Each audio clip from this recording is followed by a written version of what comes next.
We lived on a base with the Afghans. It was pretty much patrol every day, all day, and then come back every night and write a bunch of reports. That was the tempo. The major threat was that Afghans were gonna attack the Marines. 30 days in, it was right when that movie Innocence of Muslims came out. It was a big thing that made a lot of people really angry, and so it was all over the news. And one of the soldiers on the Afghan side, they had this like little TV, and they were saying on the news that, you know, Americans had this movie Innocence of Muslims, and this guy was Muslim and was like, I'm gonna kill the Americans, like that's what I need to do. So he climbed up in one of the watchtowers that day and just unloaded his rifle on one of our pickup trucks as we were driving around. That kind of set the stage for what the deployment looked like. On the day-to-day patrols, did you get into any significant gunfights in that time? That's what's funny. So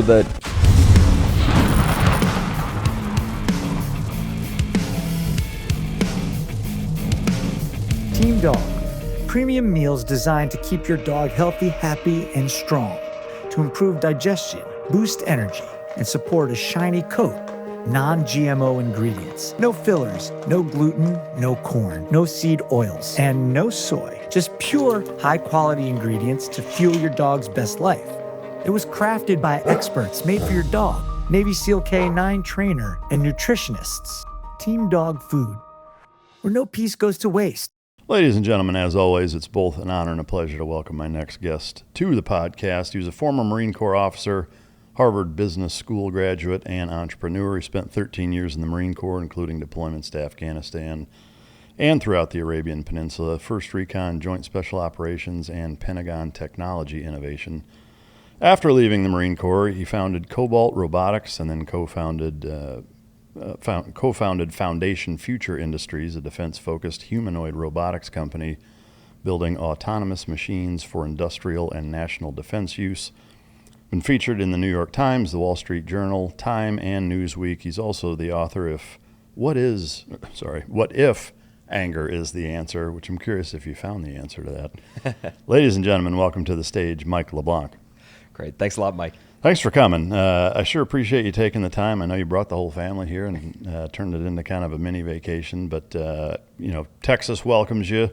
I hope you can enjoy the heat or at least survive it. But I'm curious, what's the last full book that you've read? The last full book I read was Henry Ford, My Life and Work. It's his autobiography, and I was going back. So I'm doing humanoids now, and there are a lot of people in the humanoid space making all these human-shaped robots, and I wanted to see how cars kind of came from being an experimental technology to being scaled everywhere. And so I went to Ford to kind of look at how that all developed, to understand, like, are the humanoids going to act the same? And it turns out to be just packed with insights in business. And really? Henry Ford's pretty incredible character.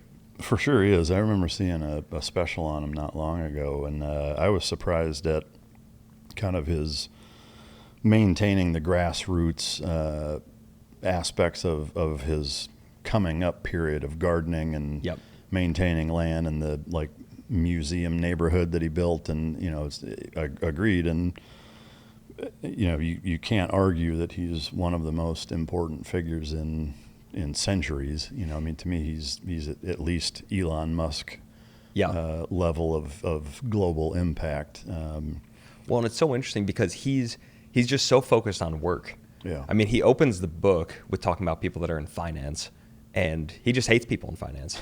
He hates people that, and Aristotle was like that too, right? Was very questioning of people that would just make money from money. Yeah. Henry Ford is just like, work. You want to get rich? Go work. Go do something of value and go work. And I just absolutely loved it, because to have somebody with that philosophy, which is philosophy that I grew up with, but to just hammer it so hard and go, all of this is lesser. The person who produces something, who takes raw material and turns it into something useful, that should be at the top of the pyramid. I just loved it. Yeah, I agree. Would you say that for you, that's, if you could reduce it to a singular takeaway, that's it, or was there anything else that stood out? That's the biggest one. Yeah. I mean, he makes it throughout the entire book that it really is, because he really says man's job on Earth is to take raw material. We're given all of this from nature, And he says, you've got to turn that into something that is useful and wanted by people. Yeah. And to me, now doing startups and building these companies, that really is, that's fundamentally what it's about. And it's so easy to start looking at investors as a higher tier, or we have, TikToks of people that are like, here's my Lambo, and I made $6,000 before I woke up this morning. That's not it. Right. Right. It's the people that get out there, build something, work something, do something with your hands. Yeah. When I think if you look at the stats on, like from a mental health standpoint, people that are purposeful that way, versus people who make money from money or from other people's hard work or influencing what, to me, that is the secret to life, is purpose, and Yep. And the disparity between those two things is massive. I'm definitely going to have to read it. What's it called? My Life and Work. My Life and Work. I'll have to pick that up for sure. Yeah. Do you have a favorite quote? My favorite quote comes from Plutarch. So Plutarch wrote History of Parallel Lives, one Roman and one Greek. And it's, yet we know even the nurse's name of Alcibiades.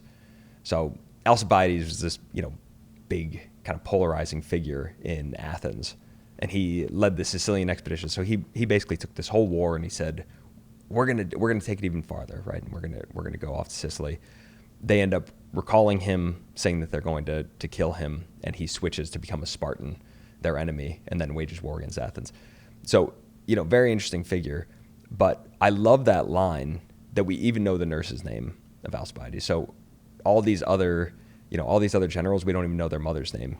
But Alcibiades, his nurse's name, his, every one of his friends growing up, all the names are in there because he was such a warm and lovable soul and had such magnetism and charisma. He brought, anybody in his orbit became interesting. Yeah. And I always think, you meet people like that in life where you just go, everybody that's around them is enriched. And I think that's, he did that at a very high level. Yeah. Between that and Henry Ford, it's setting a pretty high bar for your own expectations. Man, that's good stuff. What was your favorite thing to do growing up? Favorite thing to do growing up? I was always into businesses. So even at a super young age? At a super young age, my dad was a house painter. So he would take me and my brother out with him all the time. We'd be picking up paint chips. We'd always be kind of like looking up to the workers around there, always on job sites. And then I started my first business would have been my lemonade stand that I did with a buddy. But we took it really seriously, and we had I've still got them now, my old business plans, right, in a yellow pad.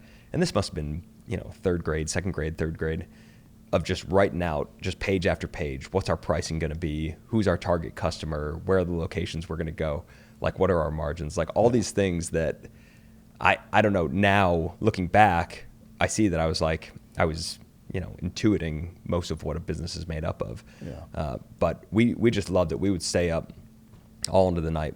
He'd sleep over my house, and we would just sit there and do these things until midnight. Did you have siblings? Were they? Well, I guess you mentioned the one, but were they hardwired that same way, or was that specific to you? No. So my older brother, I just have a brother.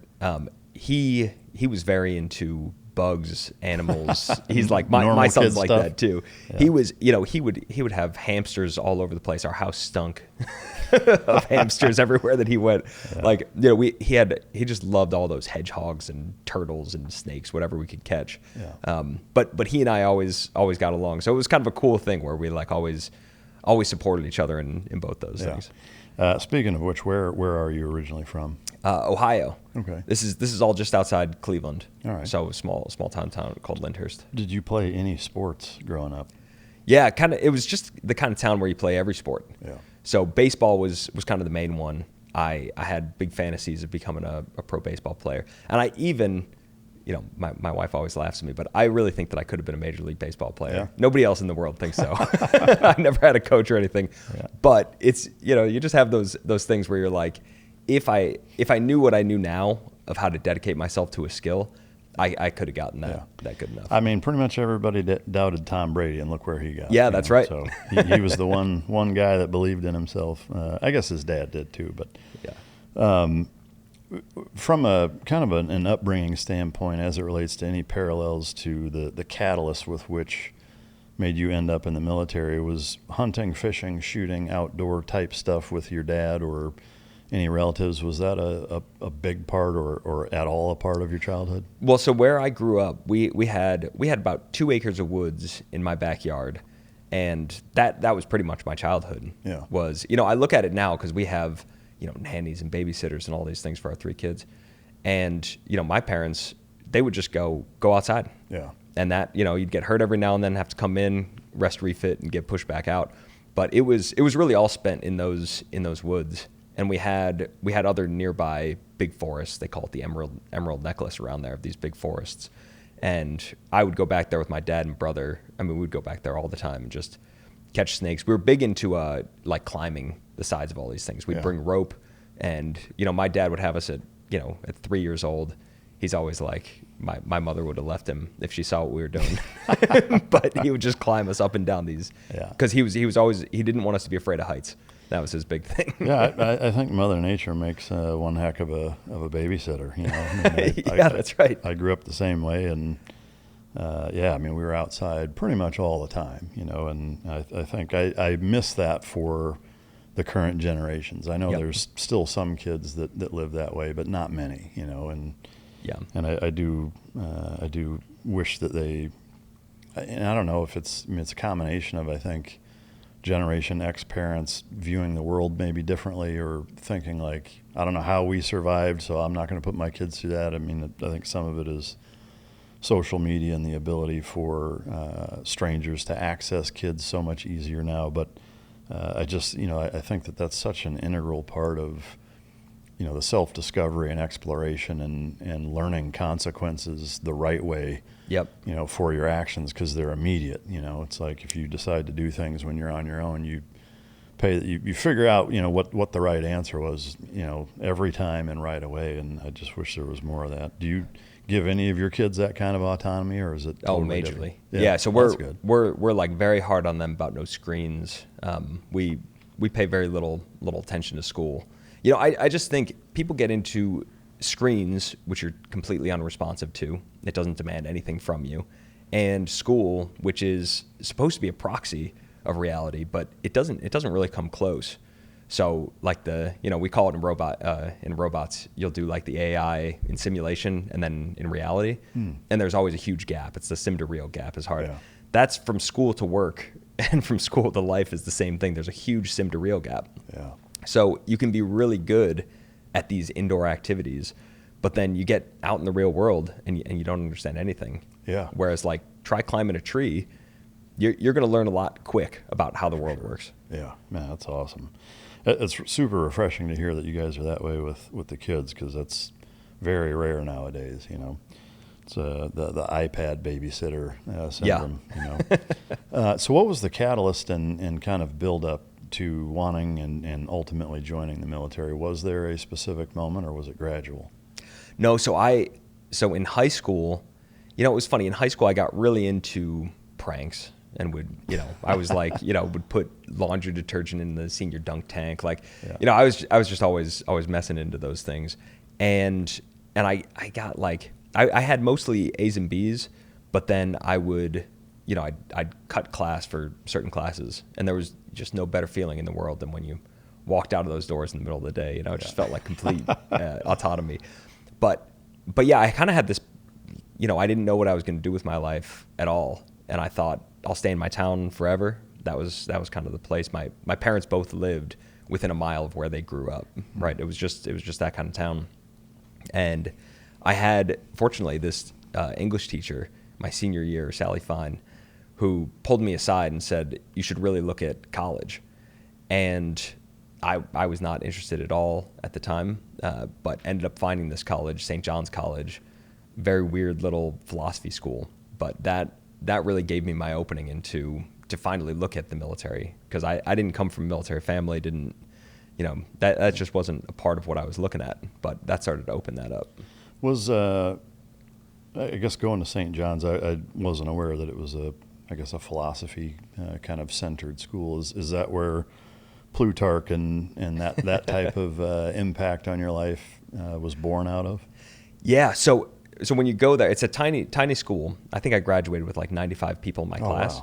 Wow. But everybody learns to translate ancient Greek, and then everybody reads all of the classics together. So you start with Aristotle and Plato, and you move your way all up to Einstein, right? So you kind of go through all philosophical and scientific writings.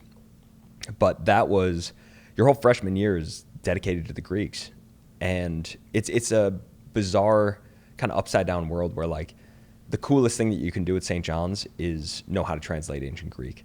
Yeah. That's like the best. So, when I got there, like young and ambitious, it was like, I was like studying, like meeting up with the seniors to have them teach me, this is the gerund. You're like learning this nerdy stuff, but it makes you, cool in class. And that really built me into like, Plutarch and Thucydides and just understanding all of these Greeks that I kind of lived in that world and started going, of course, a young man should be going to the military. Like what excuse does young men have for not going to the military? That just started becoming the thinking. Yeah. It's interesting. There was a book called, I think it's called The First Principles. I don't know if you're familiar with that or not, but I forget the author. But it was really fascinating in terms of the inspiration that our founding fathers had in that same way, and how much of really the kind of the benchmark of, or the basic principles with which this country was founded upon leans so heavily on, Greek philosophy. And to me, what's really cool though is they parallel it and contrast it with kind of the Roman structure and architecture and organization, and it's kind of this healthy mix, I think, and now even today, I think you could say it in a way mirrors the left and the right politically of those two, kind of ideologies, I guess. But absolutely. Was there a specific time at St. John's where, like, that light switch moment of, yes, I am going to join the military? Like, was it a day that you remember where you decided? Yeah, there was a day. So I was sitting, I was reading Thucydides. This is the history of the Peloponnesian War, so between Athens and Sparta, and I'm sitting there, and I loved it so much. I was very deeply into Thucydides, and I'm reading this, and you read the speeches of the generals, the speeches of the statesmen, and then you read about all of the battles, and you're watching, the conduct of the world play out on this big stage. And I had this realization that I went, and these individual men were shaping that in real time. They were studying the same thing that I was, even more deeply, and they were in it, and they were shaping it. And I thought right then, I was like, I've got to be one of those guys. Yeah. That's what I wanted to be. That's awesome. Is it a fair assumption to say that something like the Daily Stoic would be too much of a Timu version of Stoicism for you, or is something like that part of your daily routine or a regular thing that you consume nowadays? I got really into the Stoics in college. That became, I think that's great military training, right? Yeah. To just be like, I'm going to switch everything else off and get into it. I think that's kind of transformed as I've gotten older, to especially once you have a family, and I'd be reading Epictetus a lot, and I mean, he's got chapters on just like, if your family dies, you shouldn't feel sad. It's just got these things that I'm like, that's kind of one step too far. Yeah, that's classic. If you could walk us through actually joining, I assume it was an OCS type of program. Yep. Yeah. I would love to just kind of hear your synopsis of what joining was like, expectation versus reality, and kind of walk us through the career path.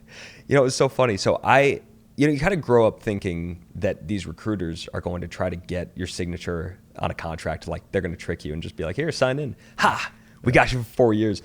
And that was kind of my mentality. I thought it was really easy to join. And, then I remember my parents took me to my OSO, the recruiter that's going to sign me up, and they like give me this kind of like final farewell in the parking lot. We're all like, this is it. And then I walk in there, and the guy's just like, all right, you got a bunch of paperwork, probably not going to take you. They're just like, there wasn't a huge demand for officers at the time. And so I came back out to him, and I was like, I'm not in. And they were like, they probably got you and you didn't know. And I'm like, no, there's like, That's awesome. And so, I didn't do I never do a lot of research on anything. So, I didn't know a lot about the Marines. I didn't know a lot about any of the military. And I'd gotten it from this guy at my school. He ended up going on to become a Green Beret. But he told me, he was like, oh, for the Marine Corps, you've got to do sit-ups, pull-ups, and a 3-mile run. And he was like, and you've got to do 20 dead hang pull-ups, 3 miles in less than 18 minutes, and 100 crunches in 2 minutes. And so I didn't know, that's the top score on that. I thought it was the minimum that you had to get because this guy was just like, yeah, that's what you've got to do. And I never looked into it. So fortunately, I got really good at those. I spent a ton of time. I would run 3 miles every single day, and it'd be, sometimes I'd be like laying down to go to sleep, and I can remember it'd be like raining out, and I'd be close my eyes and I'd go, crap, I didn't run today. And I'd go and put on my old sneakers and get out there and do my 3-mile run. Like it was That's just hardcore, that man. By rote. And Some but David that Goggins stuff. that ended up getting me through all the OCS stuff because I wasn't good at any of that sign up, and they kind of push you around. They won't actually let you in a class. So it took 9 months instead of 3 months for them to get me into a class. It's just all this kind of stuff. But fortunately, I had good PT scores. Yeah. Well, that highlights the contrast between enlisted and officer route, because if you had walked in there and said, hey, I want to enlist, they'd have been like, hey, can I get your autograph? Oh, yeah, sure. Like, hey, congrats, you just joined. Yep. Like, yeah, it's the polar opposite of that, which is funny. But I guess from having 4 years in college and kind of having that ideology of the kind of Spartan era, or Greek era rather, like philosophy based perspective, did the military scratch that itch and make you feel like everything that you thought it was going to be in that way? Oh, 100%.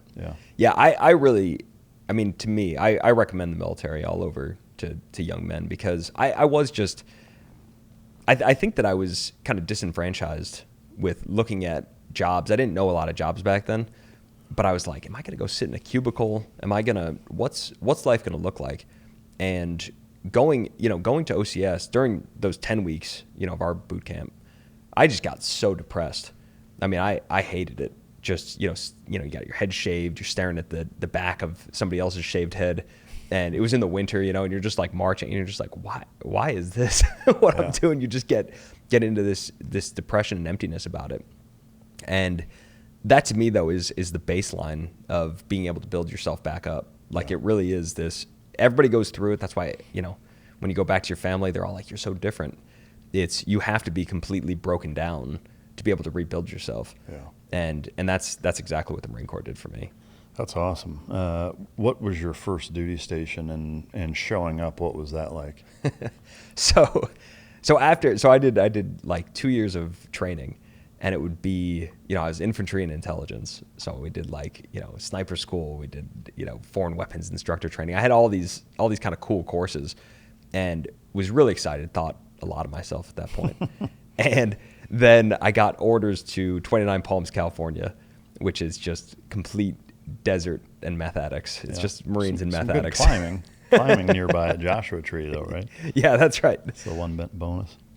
But I got put there as the intelligence officer of an artillery battalion. So that was hugely depressing. And my commander took me in and he's like looking over and he's like, oh, you went to this course and you got this PFT. And he's like, you must think you're pretty cool. And I'm like, oh shit. And he's like, you're never going to deploy here. He's like, the war is going to be over. I've got you for 3 years. He kept putting up his hand, 3 years. And he's like, you're not going anywhere. And so I was, that was another, Marine Corps was filled with lots of depression. Yeah. That seems like a strange tactic for bringing a new officer into the fold, but I guess, the Marines have their ways, but that didn't end up to ultimately be true because your career highlights certainly outline quite a bit more than that. Where did that transition into more of what you were looking for? Well, so I took that meeting and was like, oh man, I'm so screwed. Fortunately, the XO took me aside after that and he was like, we'll try to find something for you. Like, don't worry about all that. He was a great guy. And so I started doing this thing where I'd take Monsters or I'd take whiskey. I'd just buy these things and I'd go around to every other battalion and I would just introduce myself all over the place. I was a second lieutenant and I would just go find captains and just give them stuff and be like, hey, I'm LeBlanc. Like, I would love to deploy with you, would love to do anything with you. And that got me into, since I had this foreign weapons instructor training, I was taken on by an infantry battalion to train them before they went to Afghanistan. Oh, wow. And that got some notice from the battalion commander. That started to build into like people kind of hearing my name. My commander got really mad about it. So that also helped kind of mix things up. And that got up to the G2, the like high intelligence officer. Yeah. So I drove to Pendleton one day, a couple hour drive, and just went and introduced myself to him because I knew that he had heard about me. So I was like, I'm there. All I do is the weather. I would love to get taken anywhere, put me anywhere. And I even did this thing. I teach this to the kids all the time. Make yourself easy to help is our big principle. Because I always try to give people opportunities and they go, oh, but I have this and that and this. And you go, okay, well, don't worry about the opportunity then. Yeah. So I went to medical. I told them I was deploying even before I was. I got my anthrax. I got all my shots, right? I had all my pre-deployment stuff ready. I didn't have a lease on a place. I just lived out of my truck. And I was literally ready to go. That was my whole pitch to all these captains was like, I'm ready to go today. Yeah. Like, you want me to go? I will grab my stuff. Let's go. Yeah. And so that ended up being a big help to them going, all right, we're going to pull you for an advisor team. And then got to go and train and become an advisor to the Afghans. Yeah, that's awesome. What was going through your mind first getting into Afghanistan? And I'm also curious from the officer side, I mean, was there any kind of here's what to expect and here's the big picture of where this piece of the puzzle that you guys are fits into the bigger picture? Was that communicated at all? Yeah, the main push, so we were pretty much all advisor teams. Advisors were on the front at that point. So the idea was not to be getting in fights with the Taliban. It was to go with the Afghans and have the Afghans fight the Taliban. Yeah. And so we do all the Kazovac. We do, we take all the bodies out. We, get them all cleaned up and everything. But that was the major push. And so there was a ton of just cultural training, language training, and just scenario training. You do all these shuras, the meetings in Afghanistan with all the leaders. Yeah. And they'd have you practice those. So in 29 Palms, the Marines have this big mountain town, right, for urban terrain. But they fill it with actual Afghan, they call them actors. I'm pretty sure they just bring these people from Afghanistan and they have no idea they're in America. I mean, I've been to the one at Camp Pendleton that's similar. It's great. Yeah, it's amazing. And you go around and you actually do these meetings. You have missions. There'll be the mayor of the town acts like he's actually the mayor of the town. Like, and you've got to work those. That was, I mean, it was exact when we went to Afghanistan. I was shocked at how similar it was because this feels exactly like training. Yeah, that's amazing. Did that deployment prove to be operational tempo-wise stressful or high-paced, or how did it kind of shake out, and what did you end up doing? Yeah, it was pretty much patrol every day, all day, and then come back every night and write a bunch of reports. That was the tempo. So it was pretty packed. I got to lead all of those convoys. So each night it was like setting up ISR. You'd get like these little drones back then. They were terrible. Yeah. But you'd like get like route clearance. Tiny little camera going and flying over it. You'd like reset all your points. We were using Palantir and all this kind of cool stuff. And then just coordinating, checking all the trucks, doing comms equipment, radio checks. And then bright and early, you'd be back out there trying to wake the Afghans. Yeah. Trying to get them to go out on patrol again. It was just that over and over and over again. And what year was this? That was 2011. Okay. Was there any concern? I mean, I know there was, generally speaking, a concern with green on blue type stuff. Was there a significant threat of that when you were working with these guys, or did anything like that ever happen? Yeah. So that was the major threat, was that Afghans were gonna attack the Marines. And we had 30 days in, so we lived on a base with the Afghans, right? And so 30 days in, it was right when that movie Innocence of Muslims came out. I don't know if you remember that, but it was kind of like it was a big thing that made a lot of people really angry. And so it was all over the news. And one of the soldiers on the Afghan side, they had this like little TV. I mean, it looked like it was out in the 1980s. And he saw TV for the first time. He'd never seen a TV. And they were saying on the news that, you know, Americans had this movie, Innocence of Muslims. And this guy was Muslim and was like, I'm going to kill the Americans. Like, that's what I need to do. So he climbed up in one of the watchtowers that day and just unloaded his rifle on one of our pickup trucks as we were driving around. And fortunately missed everyone. You know, we weren't good advisors. maybe too good. But that was 30 days in. So that kind of set the stage for what the deployment looked like. Was high threat. We had a lot of our other teams were, you know, had lost Marines, had gotten shot in that. So that ended up being kind of the main push of what I was doing, was defending against that as we're doing all these operations with them. That's got to be. I mean, I've had a number of guys on that have run into actual attacks that even some of them even were successful. And it, you know, to me, as hard as everything is to begin with over there, adding that is just a powder keg.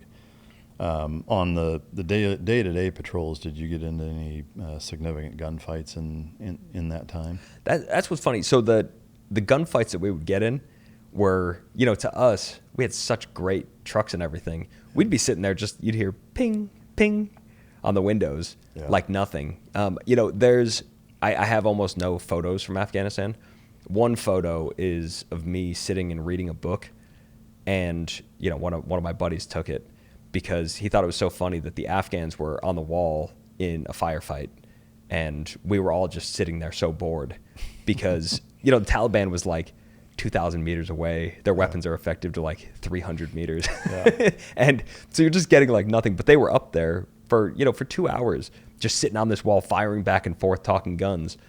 And you're like, nobody's getting hit on either side whatsoever. That was kind of the external threat. So it was really this internal, like, tracking who we thought was suspicious, you know, taking prisoners. We were detaining people all the time, putting people through bats.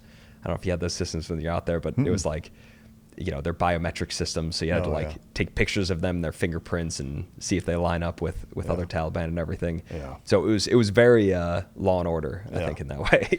No, it sounds like it. So coming back from that deployment, how long were you home, and what was the next phase? So that we kind of did 2 Afghan deployments back to back. So it really was going back. We had different Marines, but same Afghans that we were working with and everything. Yeah. So that was all very quick of putting those 2 together. But it allowed us to really build good relationships with the Afghans. So you got to see those over the course. I think I ended up doing 300 some combat patrols, right? You're just day in, day out doing that kind of thing, which allows you to actually get good at it. And I think that's something that, you know, a lot of people miss in just the 6-month tours. Yeah. Is you kind of, by the time you're good at it, you leave. For sure. Yeah. So I guess after that kind of dual deployment, what was the next phase of your career, and what did that look like? Well, so then I came back and I went back to the artillery battalion, and this was kind of where, you know, like I was doing pranks in high school, kind of the same mentality of, I was like, I can't go back there. It had a new commander.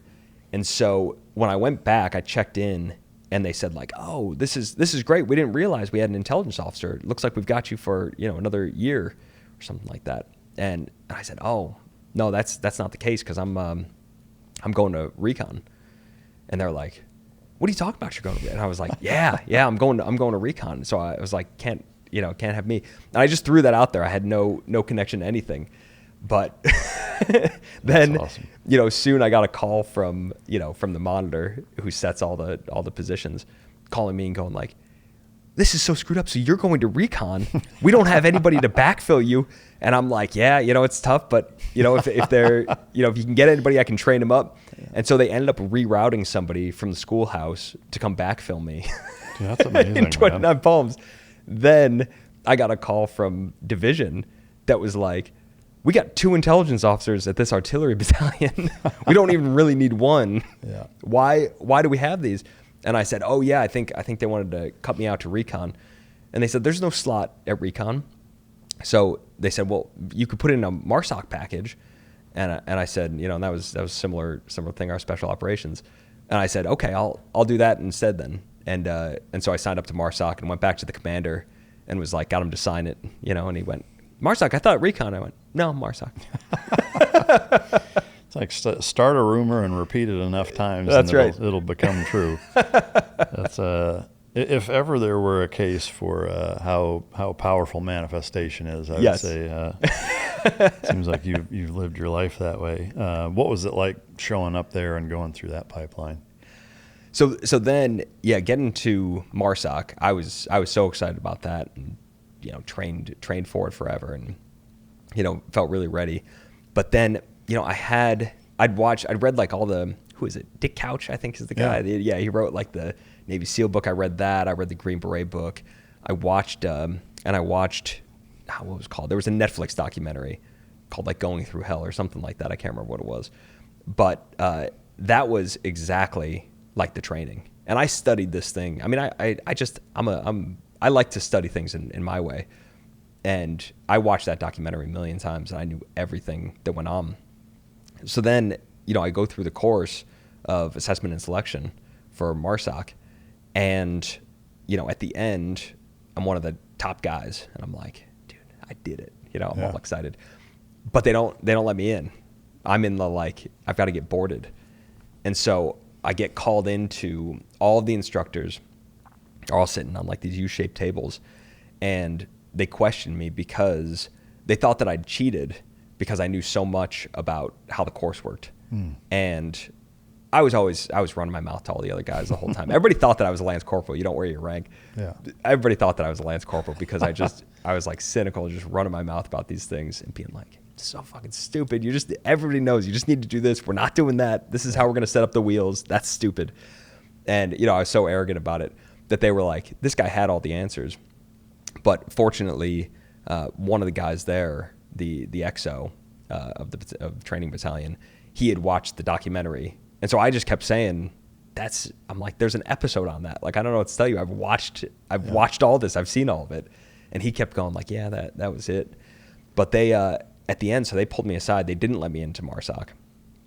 And, the battalion commander pulled me out, and he was like, my XO tells me all this stuff is legit. You probably knew about it from the Netflix documentary. But he's like, but I've still got 3 senior enlisted Marines out there that just don't trust you. And he's like, this is all about trust. So we can't let you through. And I'm like, damn, so heartbroken. But he says, I know the battalion commander at First Recon. And he said, I can give him a call. And he's like, I think that he'll take you. And so he called over to First Recon, got me set up, and I had orders that next morning that I got to go out to Camp Pendleton and go to recon. Was that a, I guess, satisfactory enough replacement for you, or were you still pretty bummed? Oh, I was completely heartbroken. Yeah. I mean, going through that, so they were talking about kicking me out of the Marine Corps at that point, right, as an integrity violator. And so you just kind of go from this high of, I'm one of the top guys in assessment. It's like, I did it, and it's all, big push. So you're like really proud. And it's all of a sudden feeling like, am I going to lose my spot in the Marine? Like, what am I going to be dishonorably discharged? Like, this is crazy. That is crazy. So, I'll never forget. I was thrown up that night when they were making their decision. I was just, sleeping in the barracks. I was throwing up, just in the shower because I was like, just take a shower, try to get through this. And the next day, just like looking out the window in that van and just being like, what the hell just happened? That's brutal, man. But, it was right then. So then I fly to Camp Pendleton, to go to recon. And my first day there, I'm on Tinder. And and I met my wife that night, that first night in Pendleton. Looking at your bio and meeting the two of you, if you had told me, I'm not sure if I believe you if that's how you guys met. That's shocking to say the least, but it's amazing to hear that there are success stories from that. What was the pitch like? And since she's here, I guess I'd love to hear her side of it. But what was the pitch? Was there one? So so on Tinder, all I had was a picture of me. I had nothing from 9 years ago in there. Yeah, right. So I had a picture of me with my shirt off, and I found my shortest, baldest friend, and got him in the photo with me, and we were right outside, our place in 29 Palms, which, like I say, just looks like a trailer park. So she thought that I was like camping in the photo. She's like, "Oh, look, he's like outdoorsy." He looks tall. Does this line up? Give us the thumbs up. Is this all accurate? All right. That's awesome. And so then she's just pinging me, how tall are you? Where'd you go to school? Are you Catholic? Like just hitting me in this, in going this through chat, the checklist. the prosecution. Yeah. That's awesome. All right, so you show up to Recon, and obviously that's not what you had initially wanted, but did you take the approach of like making the best of it, or did you show up with kind of a less than stellar attitude? Oh no, so it was funny because Recon's what I always wanted. Yeah. Because they didn't have MARSOC when I was joining, so MARSOC was new, and so MARSOC was kind of the second tier one that I wanted. Yeah. Recon, I'd read like Nate Fick had a book, One Bullet Away. I'd just been Generation Kill. I'd been really into going to Recon, so that to me was the best outcome that there could have been. So I was so excited to be going through the halls, meeting everybody. Yeah. But at that same time, that's what's funny because I, after my first date with Cherise, I was just head over heels in love. Yeah. And I'd never been like that. I wasn't, I just wasn't like that. So all of a sudden I had this whole funny thing going into the battalion where I was, getting deeper into it, but also kind of thinking about getting out for the first time. Yeah. That is a tough thing to manage because those two things are so difficult to do successfully at the same time. Yep. But you obviously stayed in it, and when you deployed, you ended up, it was right around the time where ISIS was kind of exploding, correct? Yeah. I assume that the intelligence officer piece was still a component of your time there or role there. What does that actually look like? And for the listener, I've had a number of Recon and MARSOC guys on, but none that were officers. So I would love for you to kind of highlight the disparity or the contrast between your position there and what an enlisted MARSOC or Recon guy would do. Yeah. So, as soon as I check in to Recon, I get my platoon. My platoon is almost all gone. They're all in training. So it really is me checking in with the platoon sergeant and him being like, all right, here are your Marines. And it's like just an Excel sheet of here's where they are. This one's in Colorado doing this training. This one's in Fort Worth doing this training, Yeah. And so you really are like, okay, that's kind of your job is to facilitate the training for all of these different Marines that are going around to these places. And I normally would have had to go to the basic reconnaissance course like all the enlisted Marines. But because I'd just done A&S, the XO was like, he's like, look, it's basically a kick in the nuts to see if you can take a kick in the nuts. He's like, you can clearly take that, so we'll skip that. And this was the worst because then I go to Cherise and I'm like, I'm not going to deploy because everybody wants to deploy, and I was like, now I want to stay back. And sure enough, this deployment pops up that has only I have the only qualifications for. You need like this anti-terror course to fit it. You need like all these specifications. So 2 months in, before I even meet my Marines and everything, I'm cutting out to it's now called JSOTF AP, the Joint Special Operations Task Force.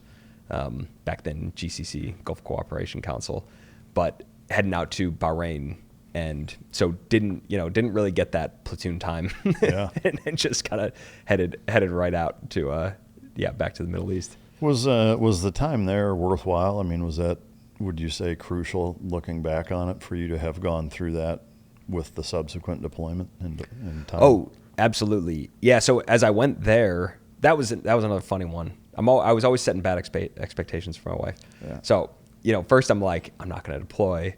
Then sure enough, get this deployment, and it's within 2 months of us dating, and I'm like, oh man. So then I'm like, it's going to be the easiest deployment in the world. It's in Bahrain. It's like I'm staying in a Marriott. It's so chill.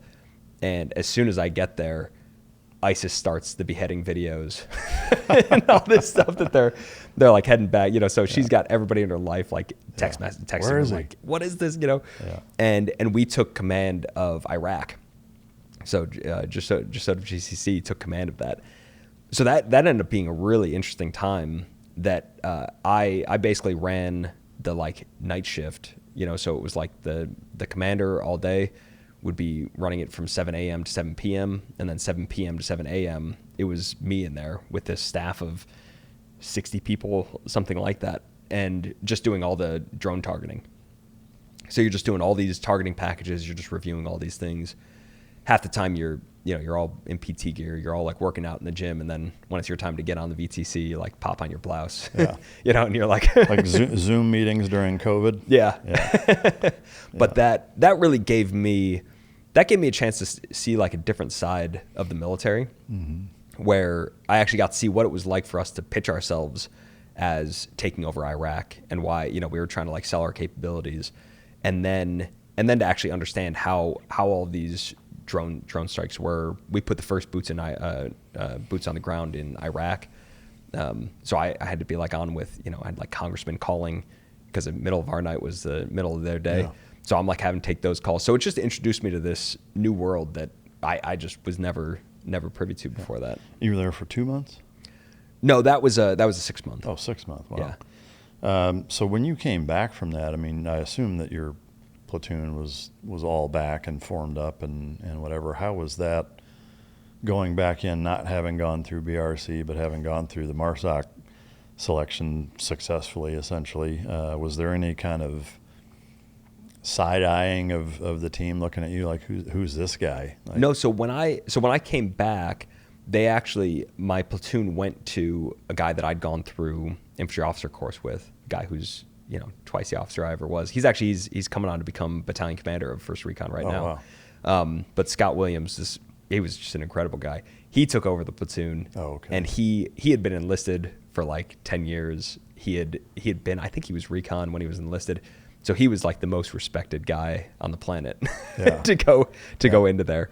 And so they brought me back, and I then took over the intelligence section. Oh, okay. And that ended up being, like I say, I kind of had this new, more strategic perspective. Yeah. That made that a really, really interesting time too. So I guess from there, what happened? Like, was the desire to want to get out further pressing and conflicting your career choices, I guess, or what happened next? Yeah, so I'd always planned on being in forever. I was like, I read Thucydides. I was like, I'm going to be a general. Yeah. And then I met Charisse. When I came back from that deployment, she was really like, just, you can't stay in this. Just, she and my mom were always begging me to get out, and she just really said, like, I'm not going to marry you if this is the case. So if you want to do the family life, if you want to do that with me, we can. And if not, like you've got to get out of this.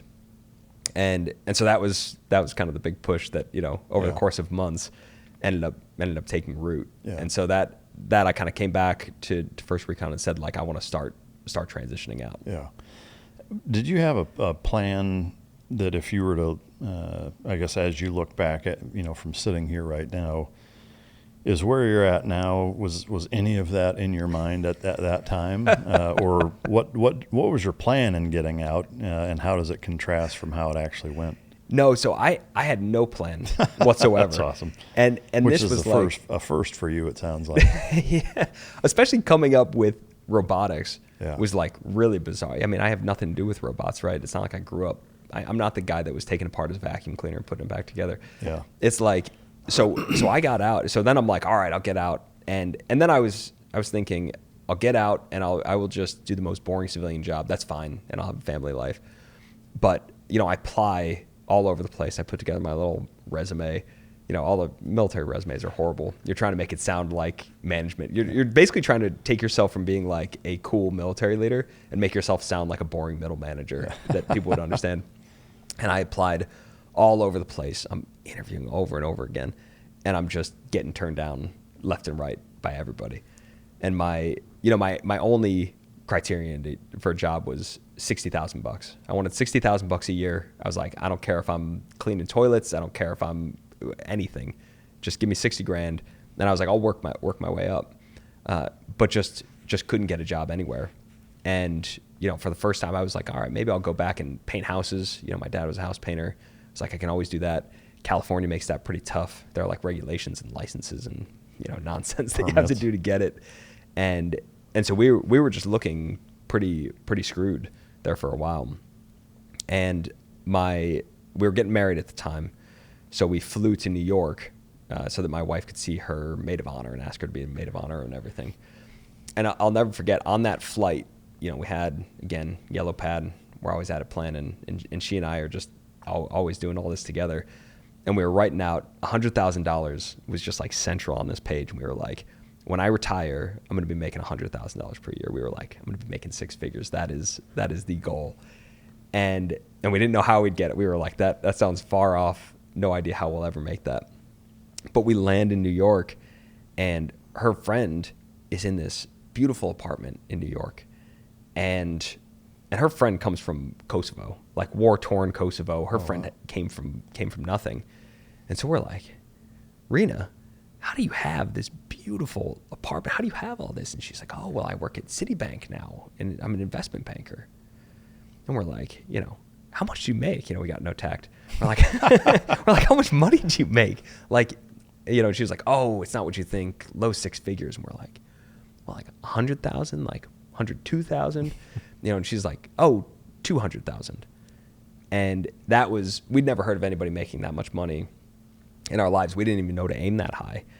And so she told us during that visit, she was like, well, I went to Columbia. She was like, and they loved my background that I came from nothing. And so she was like, I got into Columbia, and then out of Columbia went to Citibank. So that became the new goal, was like, we flew back then. Wow. Going, all right, no longer, it's not 100,000, it's 200,000 we're going to try to get. And we're going to go to Columbia to get it. I mean, sitting here now, it reminds me of the scene in Austin Powers, like the $1 million. Yes. Yeah, that's right. Yeah, man, that's wild. So did you reverse engineer then? Okay, now 200 is the goal. How do we get there and try to execute it? Or what was kind of the next phase? So fortunately, while we were with Rena, the maid of honor in New York, we were with all of her investment banking friends, and they'd all gone to business school. So I was asking all of them. They were all, hugely helpful. I'd never met anybody that went to Harvard. Nobody in my high school ever went to Harvard. We're just not that kind of school. But all of a sudden, I know all of these people that are like Wharton and Columbia and Harvard and all these places. So I would set up these phone calls with them, and I would talk to everybody for 30 minutes, and I would just ask them, how did you study for the GMAT?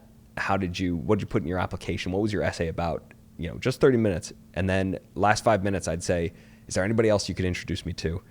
And I went to all the veterans clubs on the top 10 schools, and I'd reach out to them, again, just set up all these things.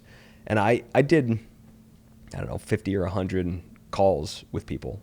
She'd laugh at me because I'd be sitting there in like my green skivvies, and I'd sit with I'd be smoking a cigar, and I'd just be sitting on these calls, just taking down notes from what all these people said.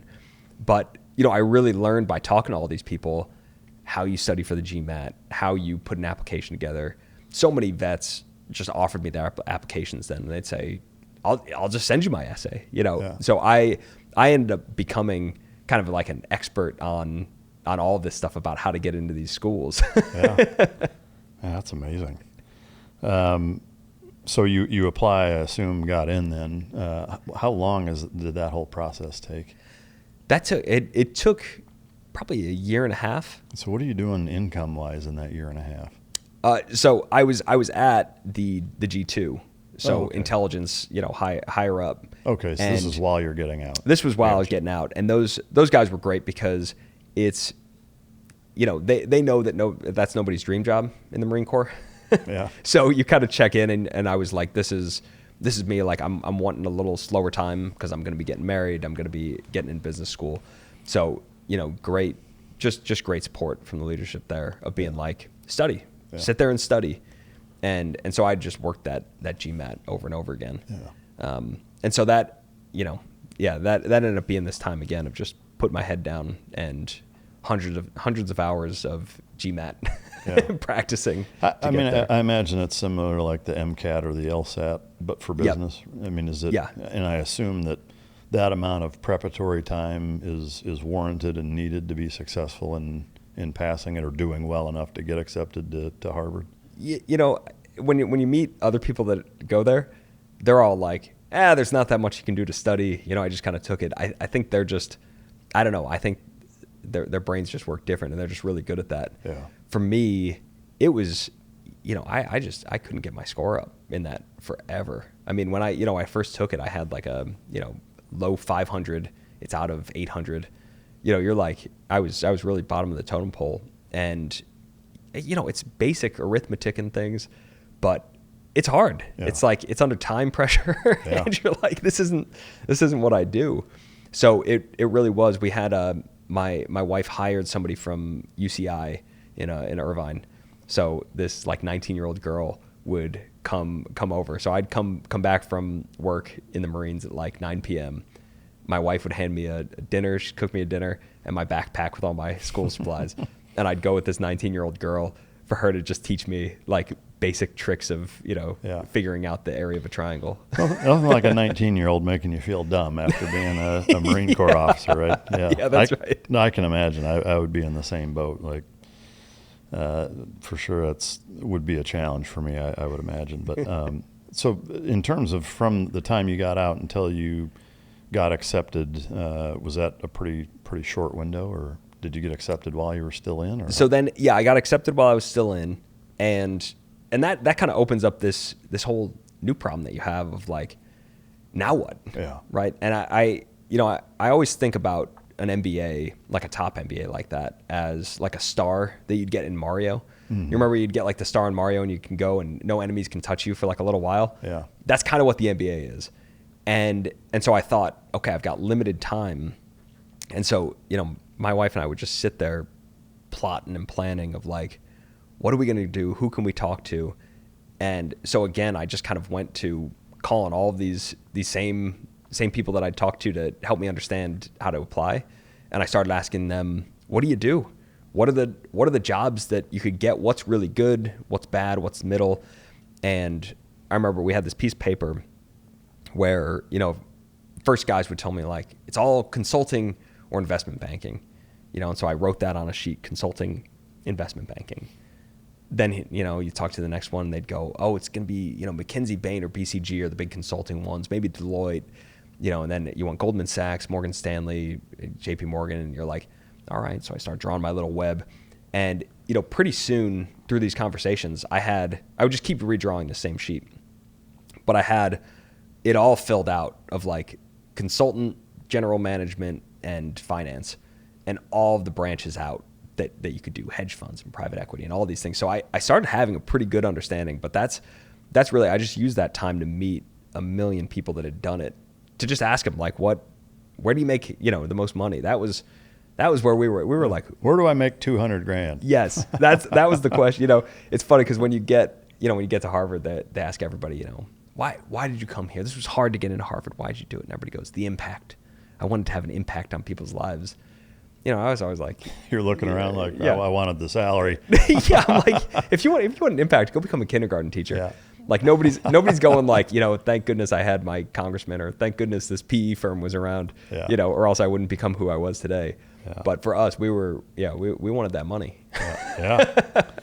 No, I mean that's the way the world works. I mean, I think the freedom and flexibility that it represents is, at least for me, that would be my draw to it far more than the actual, you know, dollar figure and what it represents. To me, it's more about what it represents than it is the actual, you know, hoarding of wealth. But that's got to be a tough thing to try to survive through, because 2-year Harvard MBA is not cheap. Yeah. It's a full-time gig. It's in one of the most expensive cities in the country. How do you manage that, like at the same time with now no income?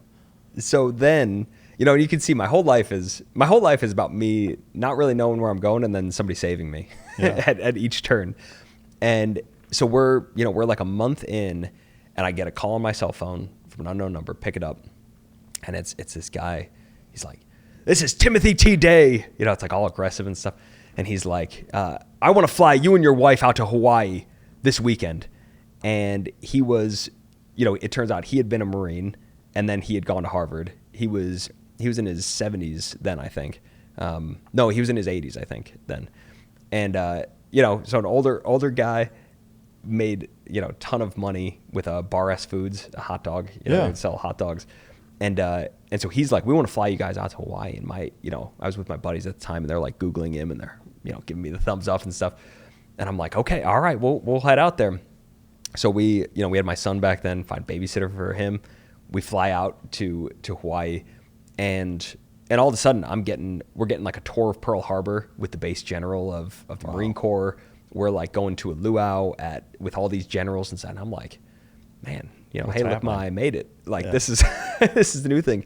But he tells us while we're out there, I'm going to pay for your school.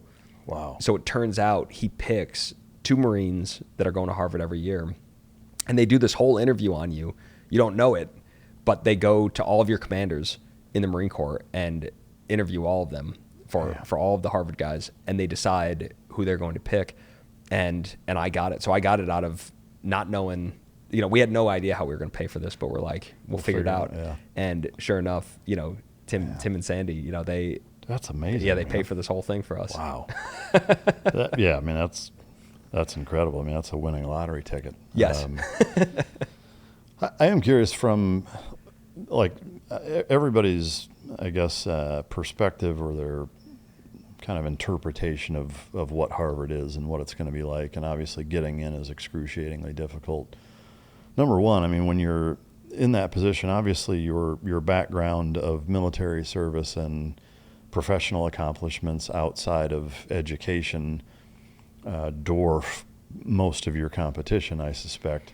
But you're also competing against valedictorians from, private schools and, senators' daughters. And I mean, like, I guess from a selection standpoint, I mean, do you know how big of a role now, having been able to look behind the curtain a little bit, like how big of a feather in the cap your military service and the accomplishments there play a role in that selection? And then also, was it as hard as you thought it would be, like from a schoolwork and workload standpoint? Yeah, well, it was amazing. So then you're like, I made it. This guy pulls all the veterans aside for a lunch one of the first weeks. I think it's the first week. And he brings you all in for lunch. And I want to talk about something that's been on my mind for a while. I sat in the doctor's office and been told, you're fine. There's no real data, no game plan, no explanation for the things I'm actually feeling. Just a handshake and a see you next year. I remember thinking, that's it? My annual physical checks, maybe 10, 15 markers, and calls it a day. For a guy who's put his body through what I've put mine through, it's nowhere near enough information. That's why I'm excited about Superpower. This is a membership that gets you 100 plus biomarkers tested every year. We're talking cholesterol, cortisol, testosterone, thyroid, inflammation, environmental toxins, 17 core systems total. They send a licensed professional to your home, or you can visit a nearby lab. Then Superpower takes all of that, layers in your past medical history, family history, things like hereditary cancer risk, and builds you a personalized health protocol. Supplement recommendations, prescription suggestions, all of it.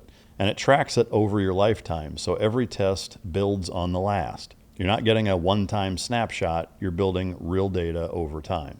I've spent my entire career training, pushing my body to its limits, taking care of my dogs the same way. But I haven't always had the right data on myself. Well, that changes now. Superpower starts at $199 and may be HSA and FSA eligible. Take control of your health with Superpower. For a limited time, our listeners get $20 off to unlock their new health intelligence. Head over to superpower.com and use code MICDROP for $20 off your $199 Superpower membership. And after you sign up, they'll ask how you heard about Superpower. Just tell them Mike Drop sent you and support the show. You're all sitting there. There are a lot of vets at Harvard. And he goes and stands up. This is like the most unceremonious, because he was a vet. And he just gets up and he's like, look, I'm the one who pushes for veterans at Harvard. All right.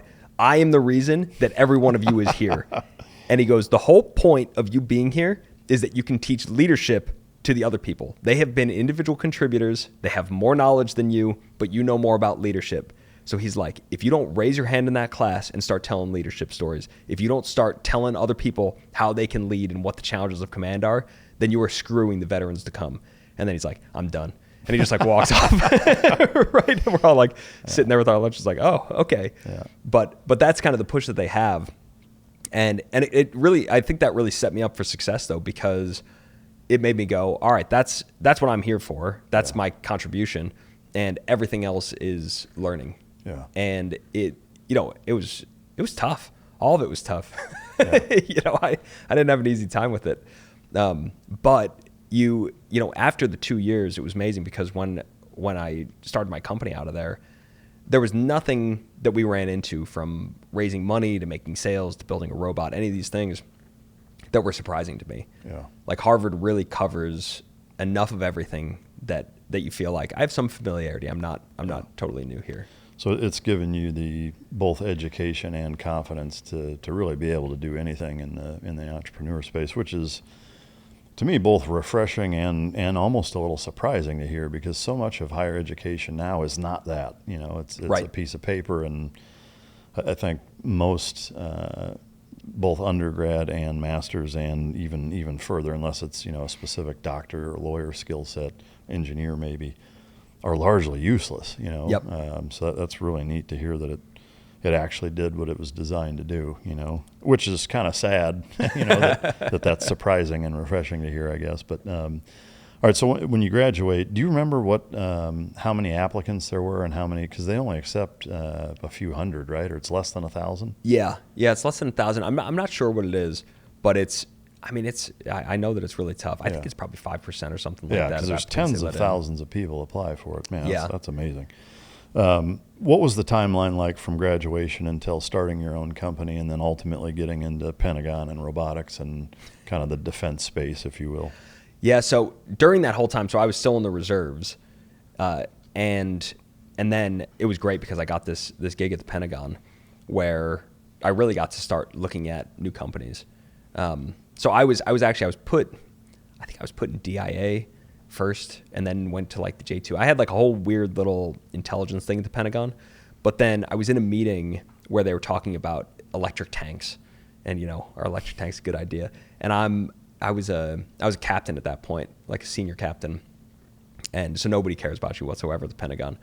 But I'm in this meeting and I just start running my mouth. I'm just like, electric tanks have to be the fucking stupidest idea I've ever heard. And I'm like, where are you going to charge them? Like, people can't drive from like Arizona to California on a charge. Like, those are going to be our new logistics. Yeah, we're going to bring generators. Okay. And so the General Eric Smith, who's now the commandant of the Marine Corps, he was there and heard me run my mouth about all this, and he was like, that's the guy I want to weigh in on all of the startups that we're looking at. Wow. And so that became my job then, was to look over all these startup decks and go, here's what we should be looking into and here's what we shouldn't. And so it was kind of this cool thing that was going on while I'm at Harvard learning all this stuff, that I'm also just reviewing startup decks over and over again. All these PowerPoints of going, is that a good idea or a bad idea? And how would that really work? So those all kind of merged into one. And at the time I was really pushing to go to finance. So the startups were kind of a secondary thought. Mm-hmm. But I just had, early on, I met this guy. He was an Army guy. He was in the year ahead of me at Harvard. And, I told him, I was like, I'm looking to finance. I think private equity is where they make the most money. That's what I was optimizing for. And he's like, you'll never get into private equity. I tried to get in private equity and I didn't get into private equity. There's no way, no vet could ever do it. So I took that stupidly as a challenge. And so that was my whole push, was like, I'm going to get into finance. And I put everything behind that. So I, through this whole kind of crazy thing, go into all of this different finance stuff. Finally, my professor of ancient Greek from undergrad, he's philosophy PhD. He's not a connected man, yeah. Right? But I'm talking to him about it, and he's like, I had one student who I worked very closely with, who went into finance. He's like, maybe I could put you in contact. The only connection I ever get, out of this. but it's this guy, Alan Gibson, and he works at a very large fund that works with every big private equity firm. And I fly to New Jersey to meet him, and he's like, look, I knew Carl Page, our professor, 30 years ago, 40 years ago, something like that. And he was like, he's never called me about a student. He's like, I didn't know that, we had anybody like this.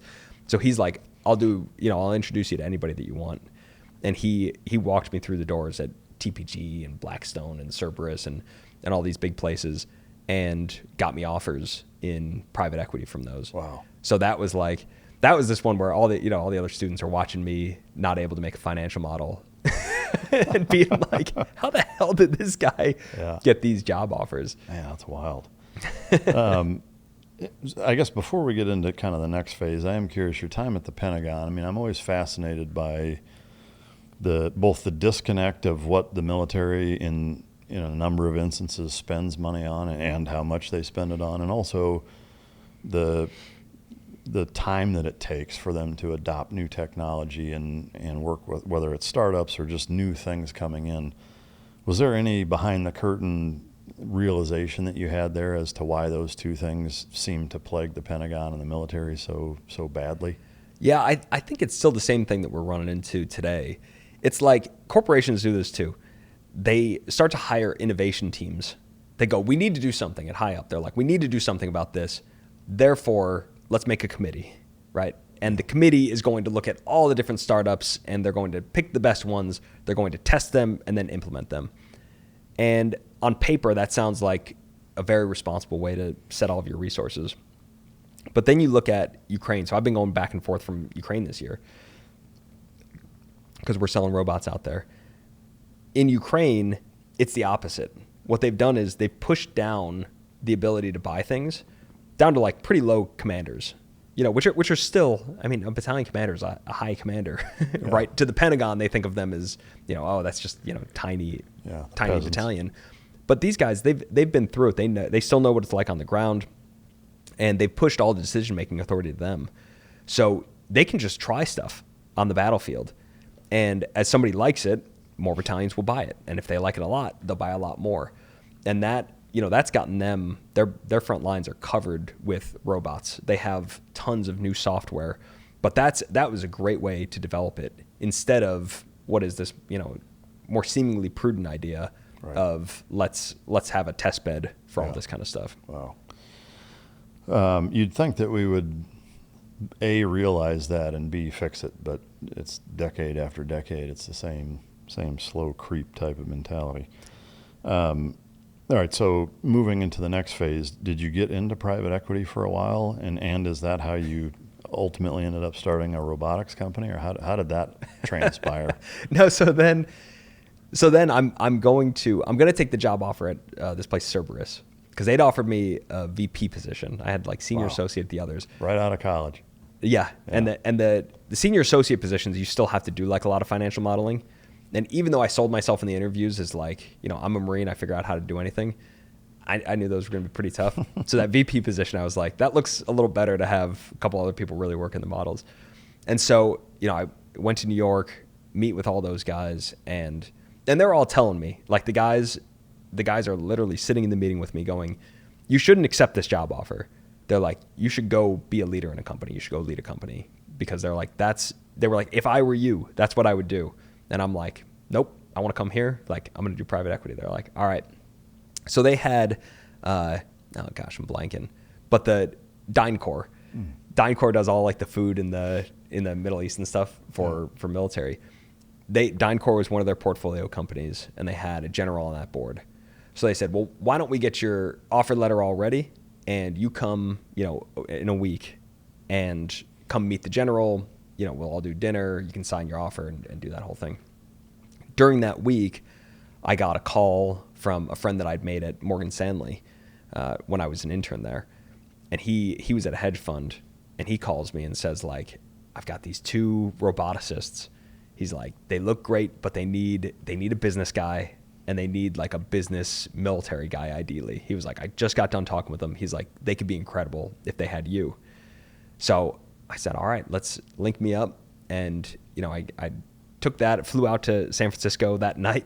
This is all during like my week before I signed. Yeah. Fly out to San Francisco, go interview with those guys, and they had a couple employees and stuff at that point, and start talking to everybody. They decide, I'll come on board there, and I'm like, call my wife. I'm like, California instead of New York. And she's like, yes. So we, that was where I called back up to the Cerberus guys. They were like, that's a good decision. Yeah.